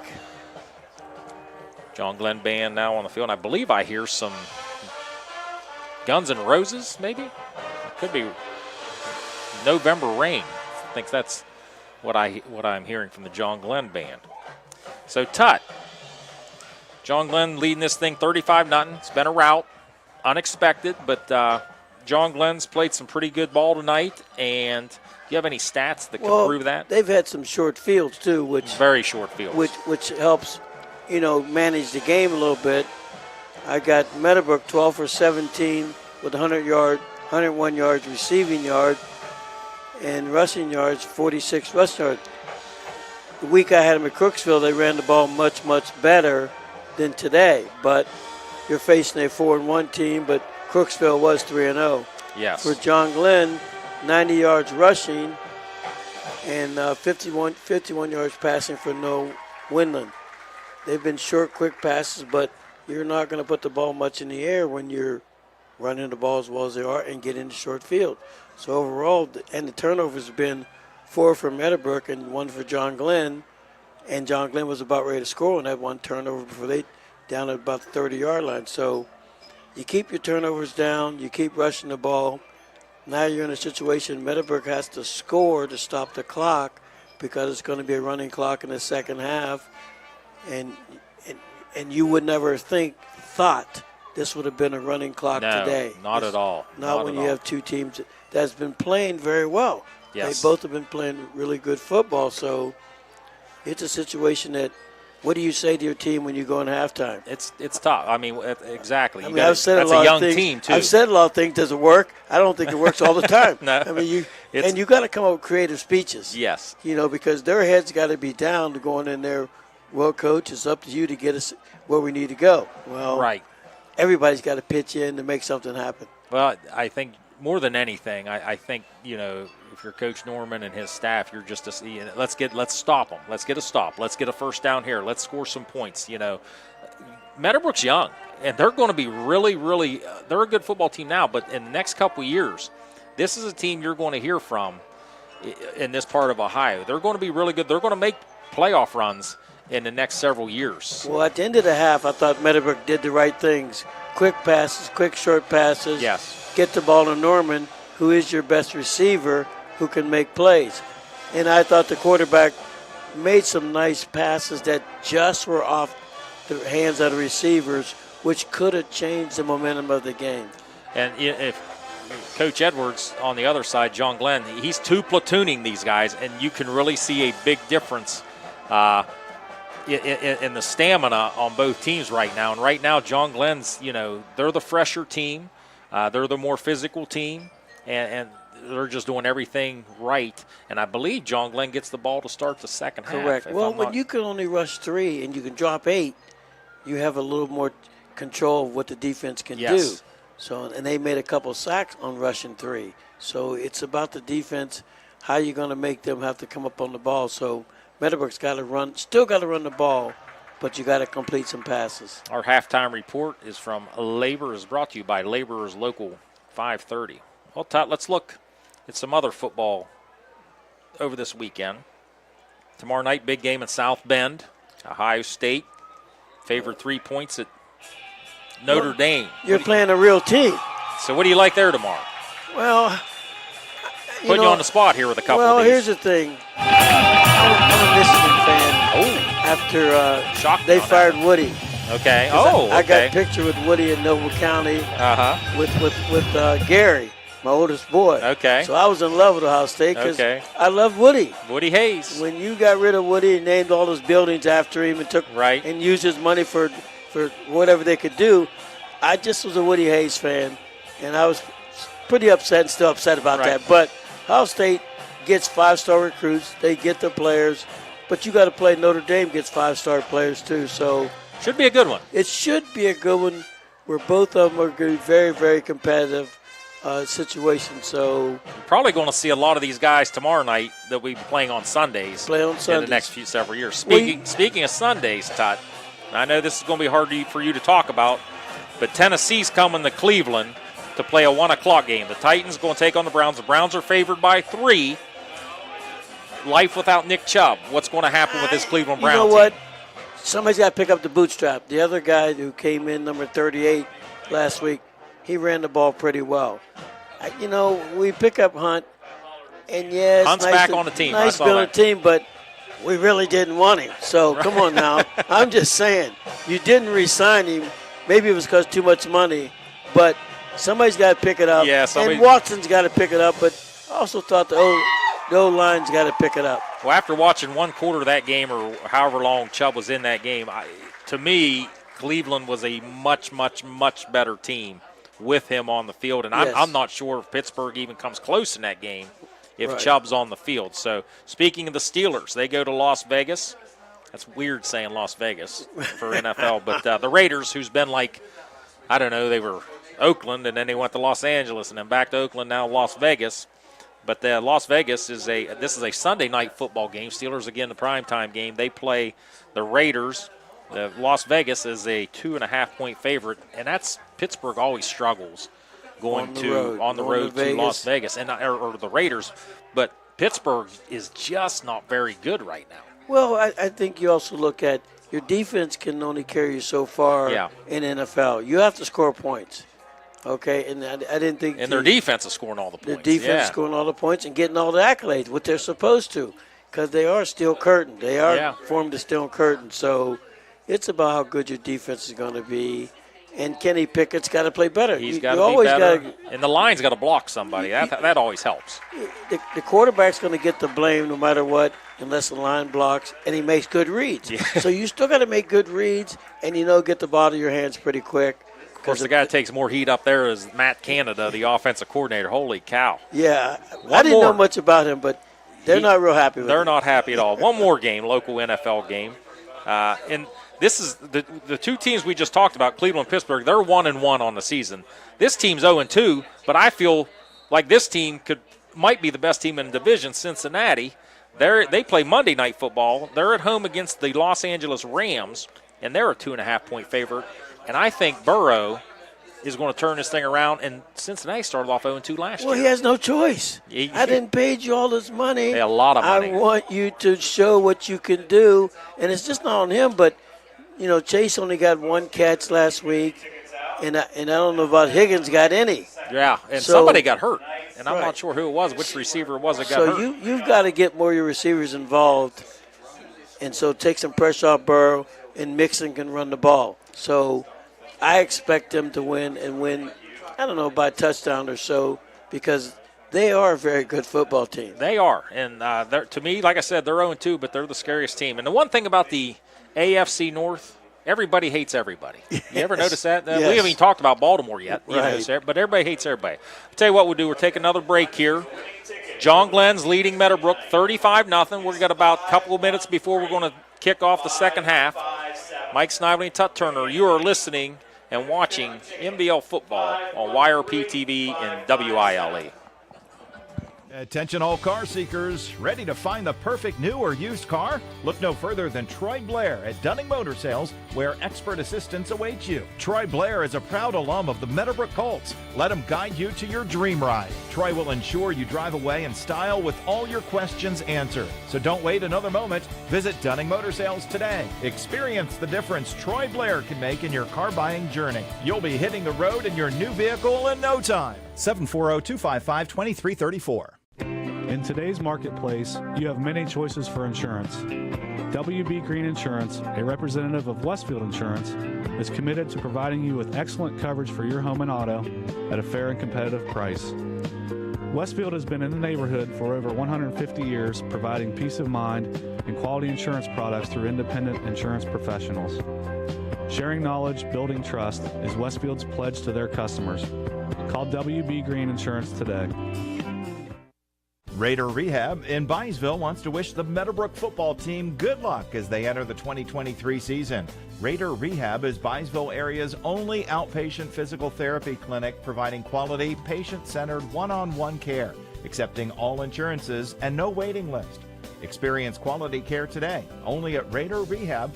For more information, visit their website at RaiderRehabPT.com or give them a call, 740-685-9800. Go Colts! Back here at John Glenn, the 50-50 winner, this large crowd just came up and claimed his prize. So temperatures dipped down in the 58 now, and I think I'm going to go with the jacket, Tut. Well, you taught me that last week. You taught me that last week, not coming because Crooksville, that air conditioner was rolling in there. It was rolling, yeah, it was. What a nice facility that was down there. Sweet facility. Beautiful, brand new facility for the ceramics down there in Perry County. Got treated really well. Get treated really well here tonight. Want to thank Michael Dunlap. He always does a good job. Dave Adams helping hospitality here in the press box tonight. And I think Mr. Dunlap is at Toledo Rocket. I think he went to school with my son. Michael went to Capital. Is that right? Did your son go? No, Toledo. He said he met Jamil Toledo. Maybe they did. I don't know. That's a good question. I didn't know that till I he didn't told me know. that. I'm pretty sure he told me They're that. about the same age, I would say. Yeah. So Meadowbrook's going to kick this thing off. His first time we're going to see Meadowbrook kick off. Bentley Seedor will be doing the kicking duties. Back deep for the Muskies will be Reese Metzger and Andrew Glob and I believe Ryder Rock. And you notice everybody starts at the 20 now because there's not very many deep kickers. No, and here Seedor kicks it. And it gets down. It's going to go out of bounds at about the 25, so that's going to be a penalty. And John Glenn, we're going to start this thing off with a running clock here in the second half. 30-point lead. Anytime that thing gets below 30, then we go back to the regulation time. Change of possessions, they change. Touchdowns, the clock stops. As soon as they place the ball, the clock will start. And injuries. Yeah. First and 10 Muskies from the 35. By the way we're moving tonight, Tut, you and I, we might be the injured team. We're struggling. We should have stretched there at halftime. John Glenn with their ones in right now. Start the second half, first drive of the second half. Meadowbrook still 3-4, but they're bringing the house to stop the run. Hand off to Gilcher, and he's going to get nowhere. Ball at the 35-yard line. We apologize for the clock cam. We think the camera got bumped or something, and it's all black, so we just started the second half here in New Concord. Another handoff to Gilcher. Gilcher finds some space. He's going to have a first down. He's going to have some big yards. He's going to cut. Down to the 30. He's going to cut. Down to the 20. And he's going to run all the way down to the 10-yard line after a 55-yard run for Lincoln Gilcher. Well, when you sell out all the backers, and he gets to that first wave, there's nobody else for them to get to him.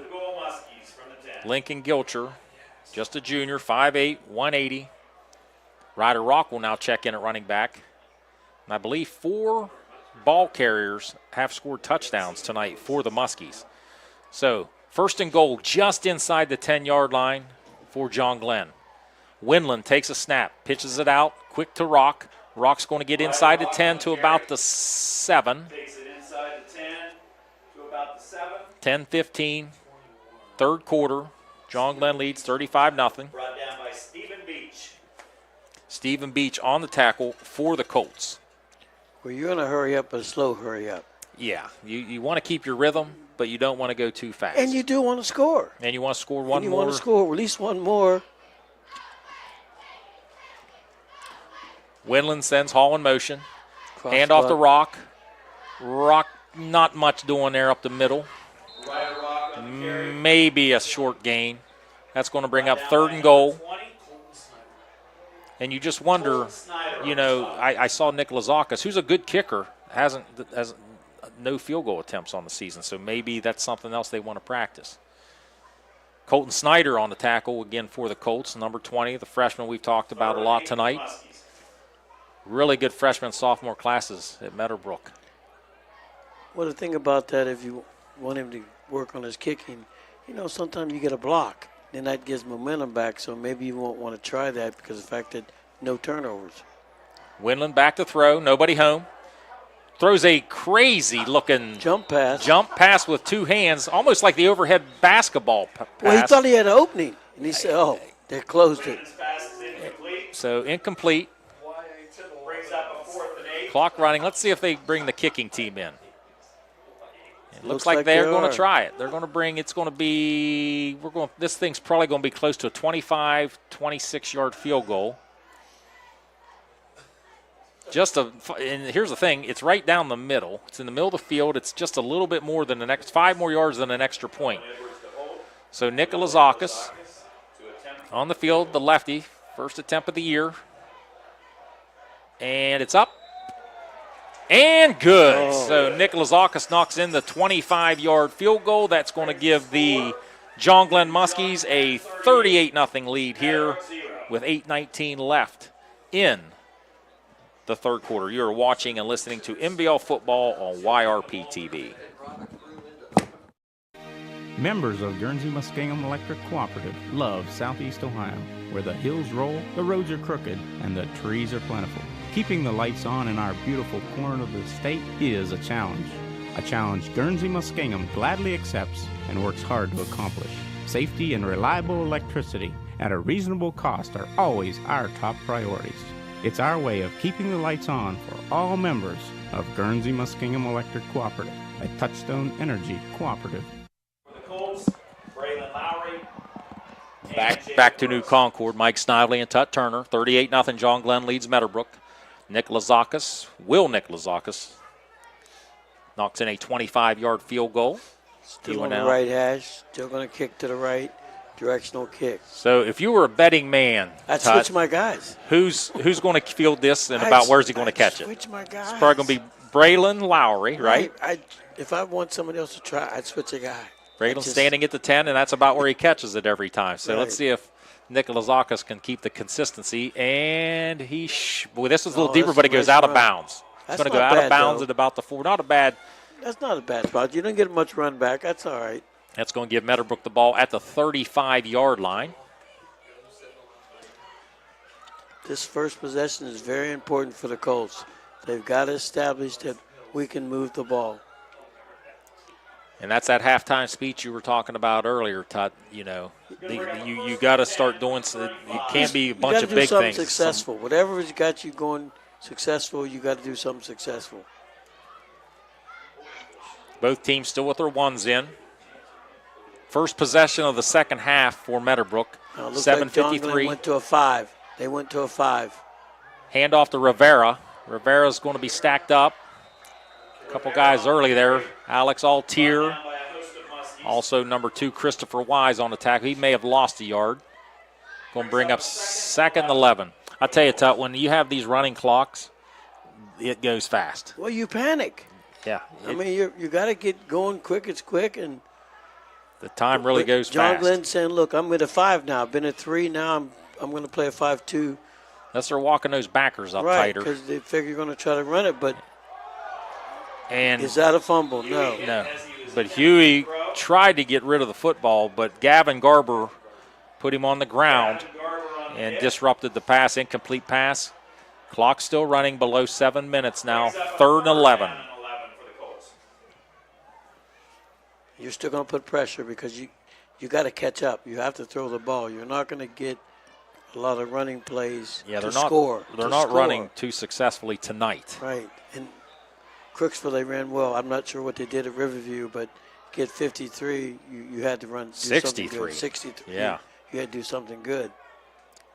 Kuhn back in the game, goes in motion, double motion here. This is going to be a double pass here, and it's a screen pass set up pretty well, but nice read there by I believe that's Barnhouse. Yeah. Cameron Barnhouse read the screen, the throwback screen, and it's going to bring up a 4th down and about 4. 4th down and 5. That's one of the wrinkles and trick plays that Meadowbrook does have. Right there, he just didn't have a whole lot of time to set it all up. So they're going to go for it on 4th and 6. Huey claps. Looks like Connor Sensebaugh was on a full blitz there from the Mike Backer position. They're coming. Huey with time, and he overthrows Bentley Seedor, and that's going to be a turnover on downs. It's going to be John Glenn football with 5:42 left here in the 3rd quarter. Muskies take over, 1st and 10. Well, you're in a quandary. Do you punt or keep going? I mean, also, what else do you do here? Is it time to bring in your number 2s yet? Is it? No, because you want to score to have a good feeling. You'd like to score with your ones just for a good taste in their mouth. This time, Reese Metzger will be the back this time. Both teams still with their ones in. 5:20 left here in the 3rd quarter. Clock's running clock situation. Reese Metzger dances, prances, and he picks up about 8. Now he's quick. If that's the one, he gets in that hole and he's got some. He moves it really well. Shifty. I had him in the JV game against Cambridge. He was flying. He was flying. 2nd and 2. Ball on a 30. Metzger again. Gets it inside the 30, and he's slammed down by Deshaun Mayo. Out of bounds. With the first down. It should be a first down. It's a first down. Yes, first down. And clock rolling. We're 4:32 and ticking here. John Glenn in no hurry. Going to eat up probably You get a lot two of play first clock. down, that'll probably end the quarter. Yeah. It'll probably end the quarter. You're probably right, Todd. Sidecar, Metzger to Winland's left. Sends Hall in motion to the left. Winland drops back. Incomplete, intended for Lane Hall. May have had a receiver, Jake Johnson, in the end zone. May not have seen that. Clock still ticking after the incompletion. I think that's one great rule they've come up with over the years in Ohio, once the 30-point rule. Well, the thing they've added after touchdown, the clock still moves after a score. Yes. 2nd and 10. Hall in motion to the right. Winland takes a snap. It's a pitch out to Metzger. Metzger's got a little bit of room out there. He spins, and he's got a first down, too. He's quick. Metzger gets another first down for the Muskies. Let's look at Metzger's stats on the year. He's probably over 200 yards now on the season. He is a 5'9", 175-pound sophomore. First and 10 from 17. Bronson Bendel in the backfield now, just to lead block for Winland.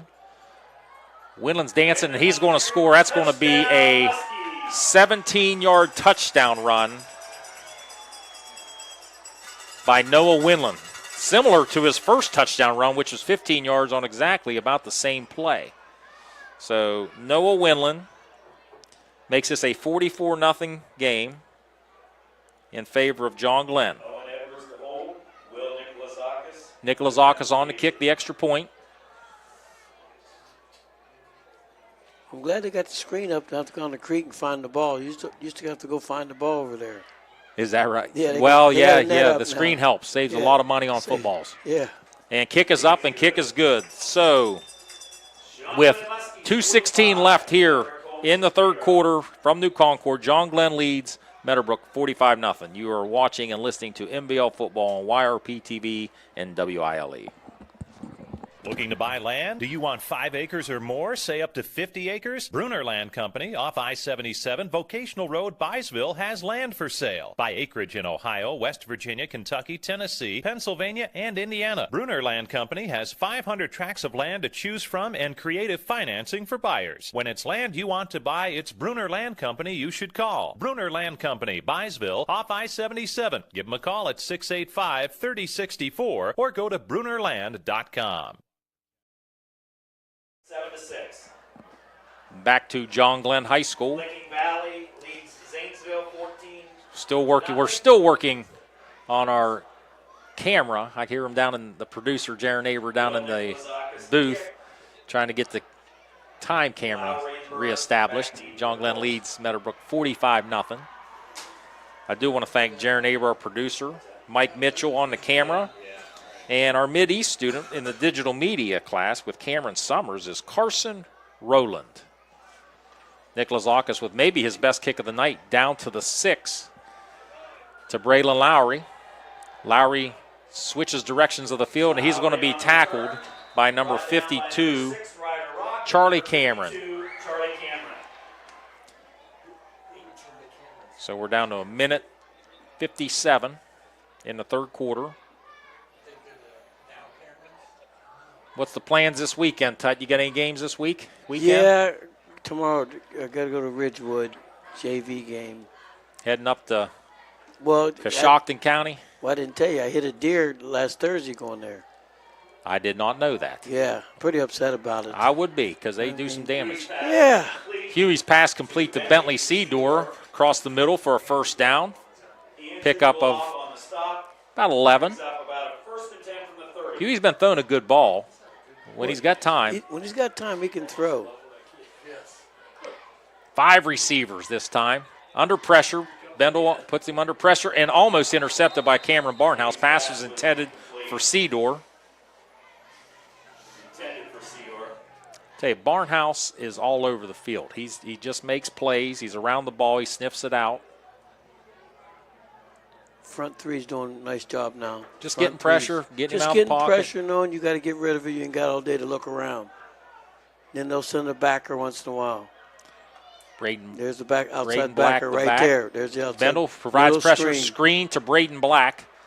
Black's going to Best pick up play they made. almost a first down. Huey's pass is complete. And they may give him the first down here. Brings it out close to the 40. 39. Connor sends the ball on the stop. It's going to be 3rd and just short. 3rd and 1 for the Colts. Just 35 seconds left here. Clock running here in the 3rd quarter. 45-0 John Glenn leads Meadowbrook.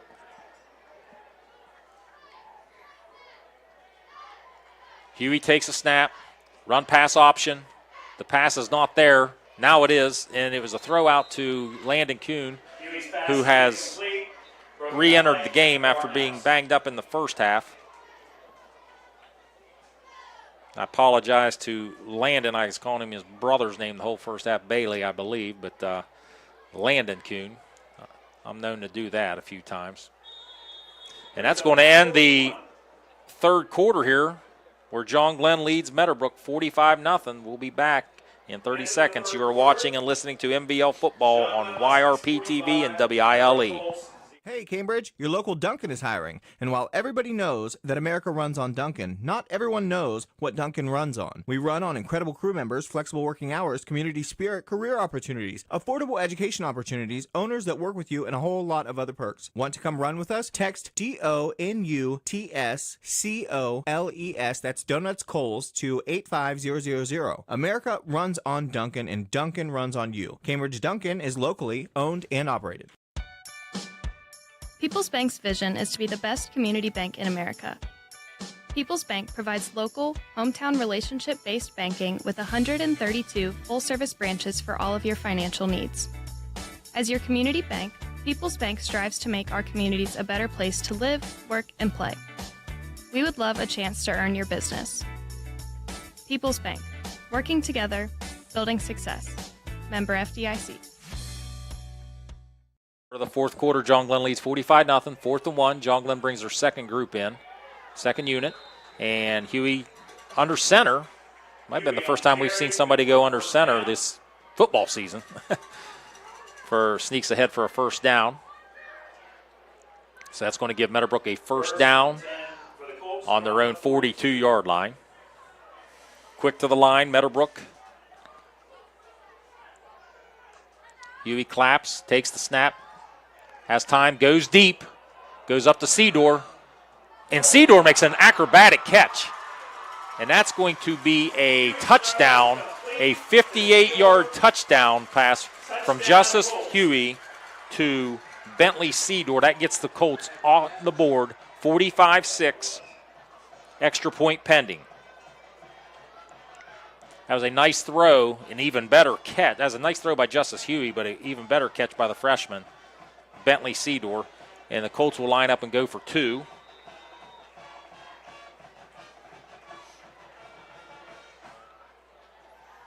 Kind of like watching Meadowbrook's 2-point conversions. They always do some things here. And this is just a stretch play to Braden Black, but nothing doing there. So it's going to leave the score at 45-6. So 2-point conversion no good. With 10:38 left in the 4th quarter here from New Concord, John Glenn leads 45-6 over Meadowbrook. You're watching and listening to MVL football on YRPtv and WILE.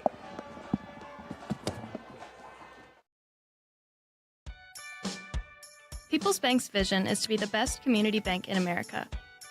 People's Bank provides local, hometown relationship-based banking with 132 full-service branches for all of your financial needs. As your community bank, People's Bank strives to make our communities a better place to live, work, and play. We would love a chance to earn your business. People's Bank, working together, building success. Member FDIC. Hey,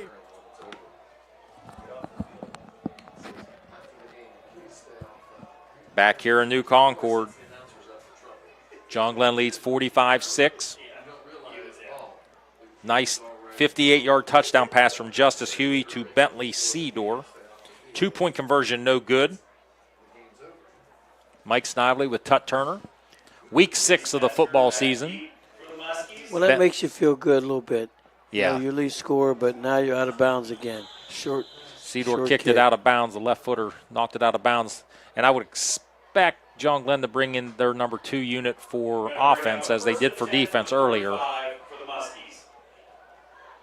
And this is always sometimes a lot of confusion trying to get your next group of guys in, but they had some time to get set with everything. Well, sometimes the coach, too, if I put 2s in, I expect you to play well. I don't expect you to give up big plays. Right, that's true, true, I still expect you to play as well as the 1s because you're fighting for points. That's how you build a program. That's how you build a program, and it shows me you can play. This is your chance to play because it doesn't happen very often you get like this. So there's some – we have a new quarterback. Oh, that's going to be Owen Edwards at quarterback.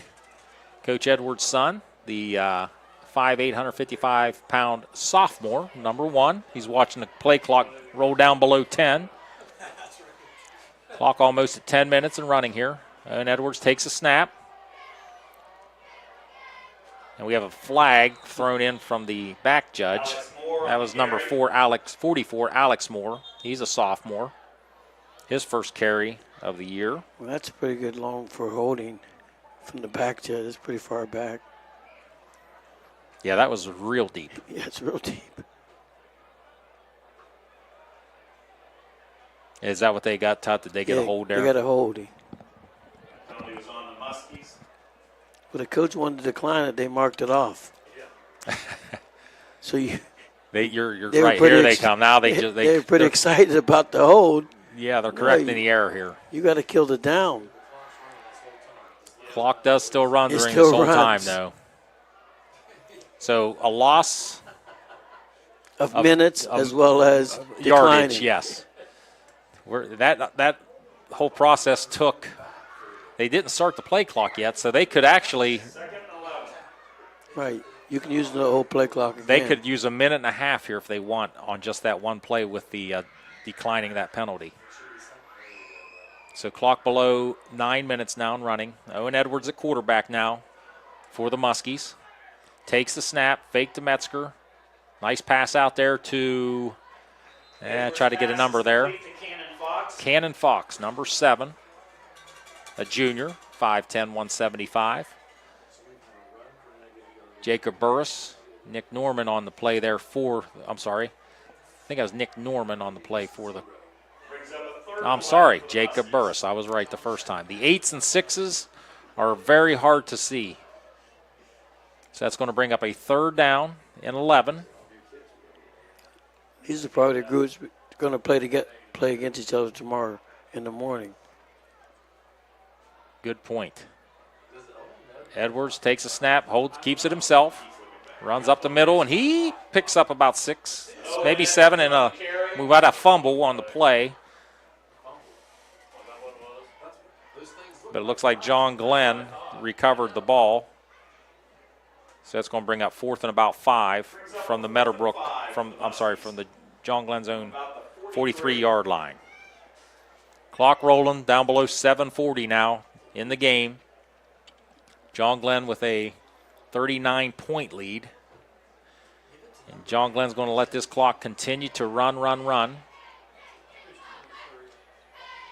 What this means for us, Todd, is an earlier night home. It does mean an earlier night home. And a short drive home, too, for us. There you go. Edwards tries to get the Colts to jump. They do not. Well, somebody jumped. Edwards takes the ball, and he's going to be really, really close to a first down. Really close. And they said first down. Edwards, kind of a play that shouldn't have happened, and Edwards made something out of nothing and gets the first down. First and 10, Muskies from the 48.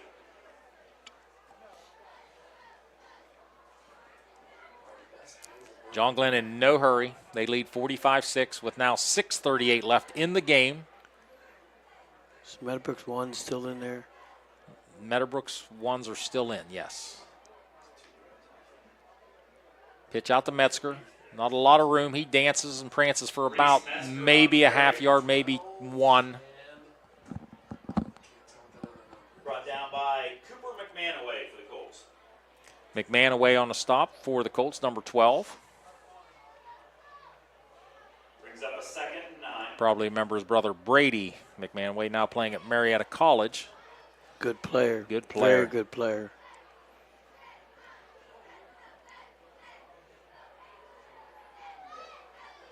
Second and 9. Edwards with the snap. Drops back. Same screen pass. Jailbreak screen, no but good. snuffed out really well there by Meadowbrook. Catch by Cannon Fox. Edwards' pass was complete to Cannon Fox. And looked like Noah Farley. How about that? Both number 5s are named Noah. Noah Farley for the Colts on the play. Well, those are safe passes. They are. But they're not giving a Still got a block chance. out there, though. Right. Yeah. I mean, so ball on the John Glenn 45-yard line. 3rd and 13.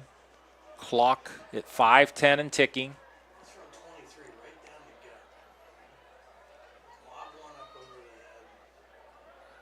so you want to fade.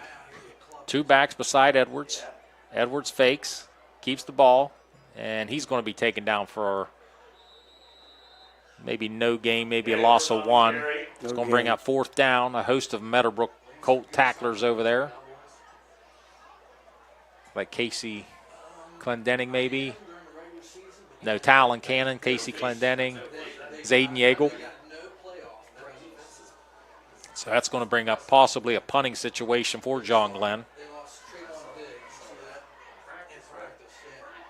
Play clock at 20. Coach Edwards might want to use a timeout here just to get a punting team ready if they decide to punt. In fact, he's standing beside the official.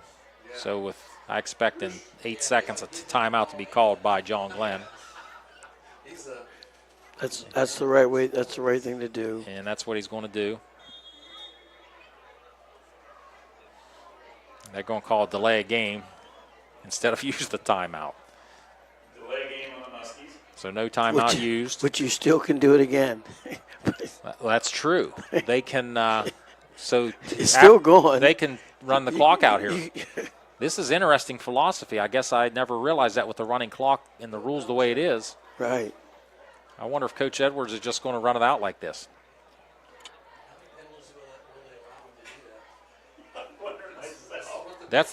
I've never seen this. I've thought this before, but if they continue to take 5 yards, this time he does take a timeout. I don't think he's. Because I think he can only do it twice. We're going to take it 2. So it's 45-6. John Glenn leads Meadowbrook. You are watching and listening to MVL Football on YRPtv and WILE. Football fans, Laborers, Local 530 in Zanesville, Ohio is cheering on all the local high school teams this year. Serving Muskingum, Perry, Noble, and Guernsey counties, Local 530 represents around 400 skilled men and women in the building and construction trades. They work with over 100 signatory contractors, providing committed and experienced laborers for building, heavy highway, and pipeline construction. For more information, give them a call at 740-453-1214. Good luck to all the teams from Laborers Local 530. Back to Meadowbrook High School. 3:23 left in the ball game. John Glenn leads Meadowbrook 45-6. Interesting situation where Coach Edwards could have continued to take delay of game penalties and ran the clock out, but he does send the punting unit on. This will be the first punt tonight. This is by Noah Winland, right footer. Kicks a spinner. It's going to get some good roll for the Muskies. And it's going to be downed inside the 30-yard line by Cameron Barnhouse. Down by Cameron Barnhouse. 3:05 left here in the game. Meadowbrook will go on offense. Probably come back to Cedar again. I mean, if that works once, you might as well try it twice. I mean, John Glenn, yeah, but you're going to Meadowbrook's going to looks like they are going to have a different quarterback in. That's going to be number 9, Michael Ray, just a freshman, 5'11", 135. He got some snaps last week against the Riverview Black Bears. Cooper McManaway going to be a sidecar to the right. Trips left, Cedar to the right. Michael Ray, the freshman, throws it up in the air, and it's going to be batted away. Michael Ray's pass incomplete. Let's see, by number 23, that was August Camp. Back there in pass coverage. August Camp. Intended for Braylon Lowry. Well, they were fighting intercepted. Yeah, there's 4 guys there, and 3 of them were John Glenn. They were John Glenn. It's going to be a run up the middle by McManaway. Nothing doing there. Carried by Cooper McManaway. So that's going to bring up 3rd and 10. 2:17, clock still ticking. Cashton Paisley on the tackle for the John Glenn Muskies.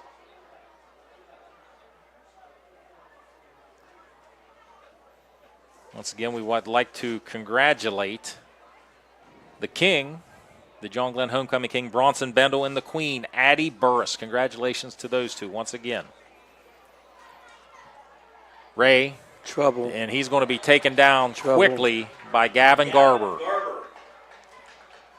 And that's going to bring up 4th down with under 1:45 to play here in New Concord.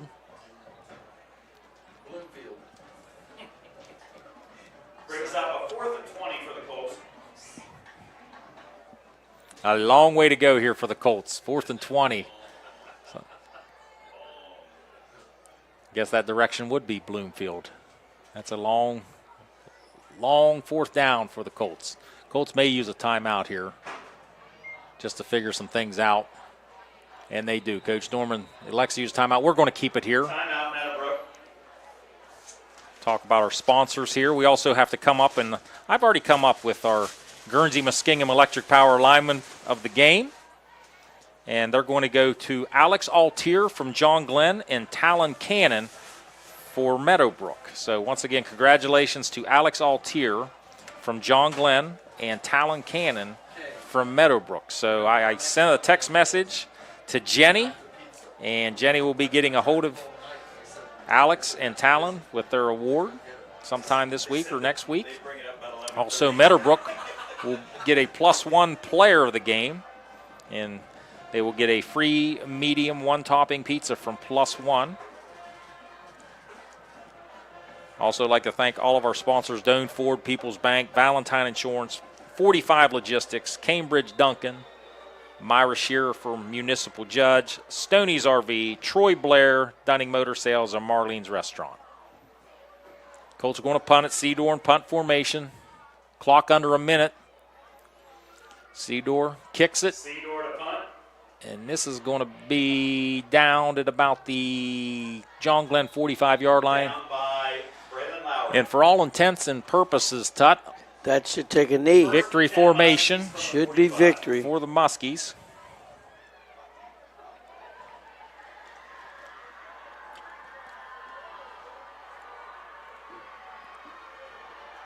(45-6) John Glenn over Meadowbrook. John Glenn's going to move to 5-1 next week. They will go to Maysville. And Meadowbrook next week will be at Coshocton. They'll go to 4-2 on the year. Edwards hands the ball. New ball carrier, number 41 for John Glenn. That's Timo Borstay. Timo Borstay, the senior, 6-footer, 190 pounds.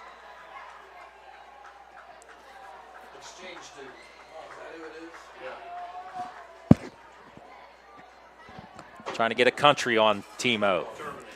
We're going to guess Germany. We know he's an exchange student, but that's going to end the game here. Clock below 5 seconds. So final score here from New Concord.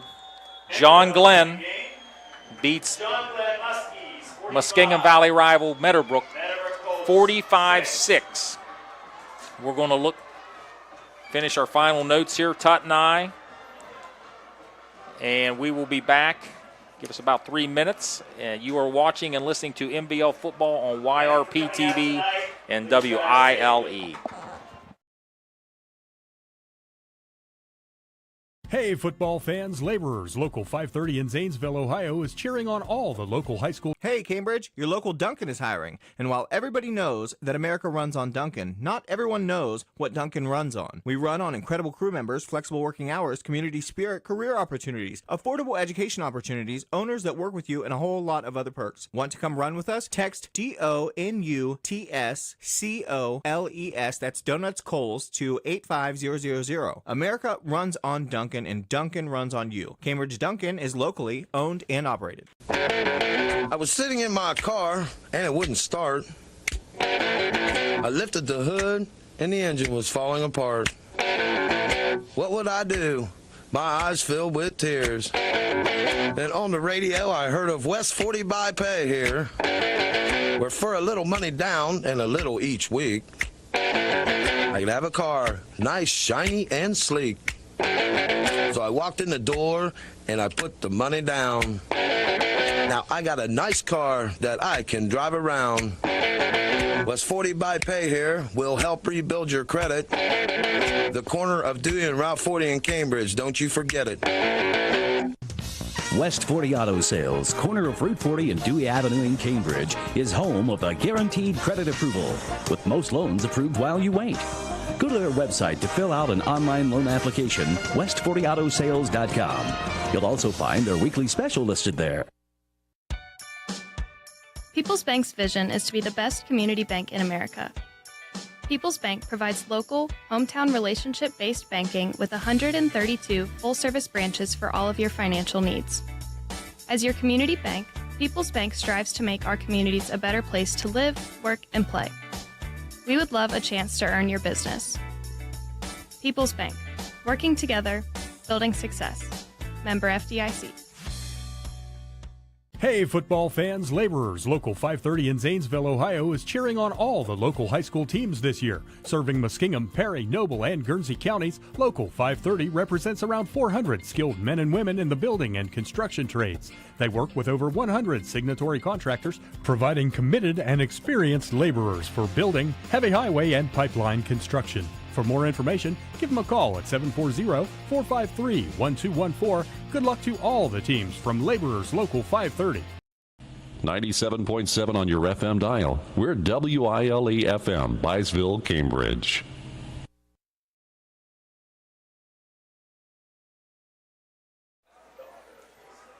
Back here live on the campus of John Glenn High School, where the Muskies defeated the Meadowbrook Colts 45-6 in a game that pretty much was one-sided most of the way. We expected a little different competitive game, Tut and I did. But from the get-go, John Glenn came out and put the pedal to the metal and made it a 45-6 win, which is going to take the John Glenn Muskies to 5-1 on the year. And they are going to travel to Maysville next week to take on the Panthers, who is losing last I heard tonight. And Meadowbrook next week, they will go to 4-2, and they will travel to Coshocton to take on a 0-5 Coshocton team. I don't know what they were doing tonight. We'll go over scoring here first. First quarter, Noah Winland started off the scoring with a 15-yard touchdown run. All these points after touchdown kicks were by Will Nikolazakis, so 7-0 John Glenn. Then Noah Winland had a 1-yard touchdown run to make it 14-0 John Glenn. Late in the first quarter, Jake Johnson read a Justice Huey pass in the flat, intercepted it and took it to the house. 21-0 John Glenn. In the second quarter, Reese Metzger scored on a 4-yard touchdown plunge to make it 28-0 John Glenn. And then Lincoln Gilcher, the fourth John Glenn Muskie of the half to score a touchdown, had a 3-yard touchdown run, 35-0 at the halftime John Glenn. In the third quarter, Will Nikolazakis kicks a 25-yard field goal to make it 38-0 John Glenn. And then the final touchdown for John Glenn came in the third quarter was a 17-yard touchdown run, very similar to his first touchdown run. Noah Winland scores from 17 yards out, makes it 45-0 John Glenn. In the fourth quarter, Justice Huey threw a bomb down to Bentley Seedor, who juggled it, pulled it in, and made a great catch. 2-point conversion, no good, and that is where we end up. Final score, John Glenn 45, Meadowbrook 6. We have a Guernsey Muskingum Electric lineman of the game for both teams. And for John Glenn, the winner of the lineman of the game was Alex Altier, the sophomore. And for the Meadowbrook Colts, Talon Cannon, the junior. Talon Cannon, the winner of the Guernsey Muskingum Electric Power Lineman of the game for Meadowbrook. And they will be receiving a prize later this week. Meadowbrook has a +1 player of the game, and we're going to give that award tonight, and they're going to receive 1 free medium pizza from +1, 1 topping, free pizza to Bentley Seedor, the freshman. He had 3 receptions for 75 yards, and that spectacular touchdown catch that we just talked about. So Bentley Seedor, congratulations on your free pizza. Well, Tut, kind of not what we expected. Well, that's why you play the game. You look good in practice. Does it carry over? Sometimes you practice and it doesn't. You don't do the things you think you're doing, and it carries over. Yeah. So it's a carryover from. It's a big game, and sometimes you just didn't adjust to what big games are. But I thought both teams did play hard. But I thought John Glenn's offense and defensive line was controlling the tempo, and then the quarterback really played pretty well. That the winning, and I like Jake Johnson for that 50-yard INT. That was sweet. He read nice that read play. on that play, yeah. Nice read on throwing across the field. John Glenn just did everything they needed to do, and I don't think they had very many penalties. No, I don't recall too many penalties. They had a couple late hits. Or a couple personal fouls on a couple receivers' hits. But other than that, everything was good at the line of scrimmage in terms of procedures. Their alignments were good defensively. And, up front, they just won the game up front. They played well. And then once you get ahead, you block better. Once you start getting that feel that I got you, that got you gets bigger and better. Every play I call as a coach gets bigger and better. So your kids respond sometimes to your coach. Now, Meadowbrook's got to respond to their coach, Norman, because I know they're going to respond next week against Coshocton. But it's a tough pill to swallow when sometimes you get beat like this. I've been beat like this before, thinking my team could play better, but sometimes it happens. You just can't control things of the turnovers, which 4 turnovers Meadowbrook had that cost them dearly a lot. Well, this was the 9th game in the series tonight. John Glenn obviously takes tonight's game 45-6.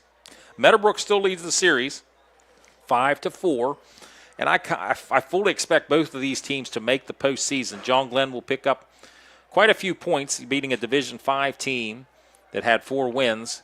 But John Glenn being Division III, they've snuck up enrollment-wise, and they are going to be going against bigger schools with bigger enrollment numbers. They were sitting tonight. They were sitting in 11th. They're not going to go back. They're probably going to move a little bit ahead. And then Meadowbrook was sitting at 12th in Division V, Region 19. They may go back a few, but I fully expect them to be in the postseason. They take the top 16 teams in the playoffs now. So Meadowbrook has some winnable games coming up. Let's take a look at they have Coshocton, and then you and I will have the game at home against New Lexington. I believe that's the homecoming night. Yes. New Lexington's a good ball team. I'll tell you, their last 3 games are going to be tough, though. New Lex is a team that came in here and almost beat John Glenn 14-13. They lost to John Glenn here. Morgan was hanging in there with somebody tonight, and I can't remember who it was. Was it Tri-Valley? Tri-Valley. They were hanging in there. And then West M might be the best team in the small school side of the MVL. Let's look at John Glenn's schedule. They go to Maysville next week. I will be on that game, I believe, with Dave Davidson. They will travel then to Riverview. Then they go to Philo, who was 4-1. I don't know what they're doing. And then always a tough game at Tri-Valley. I'll have the Philo and Tri-Valley games as well. So we have a lot more John Glenn and Meadowbrook football to be covered this year. Right. Those are winnable games for John Glenn. Very winnable. The way they're playing right now, those are winnable games. The 2-platoon system is working here in New Concord, and it worked well tonight. So congratulations to Matt Edwards and his Muskies. They played well tonight. Victory over their MVL rival, the Meadowbrook Colts. Coach Steve Norman, he'll have his troops ready to go next week up at Coshocton. This is a young football team, and we will hear more about this team in the future. I can guarantee that. So, once again, final score from John Glenn. John Glenn defeats Meadowbrook 45-6. Thanks, Tut, and have a great weekend. And I'm Mike Snively, and everybody have a good weekend. Good night to everybody. Nice weather. Gets good weather.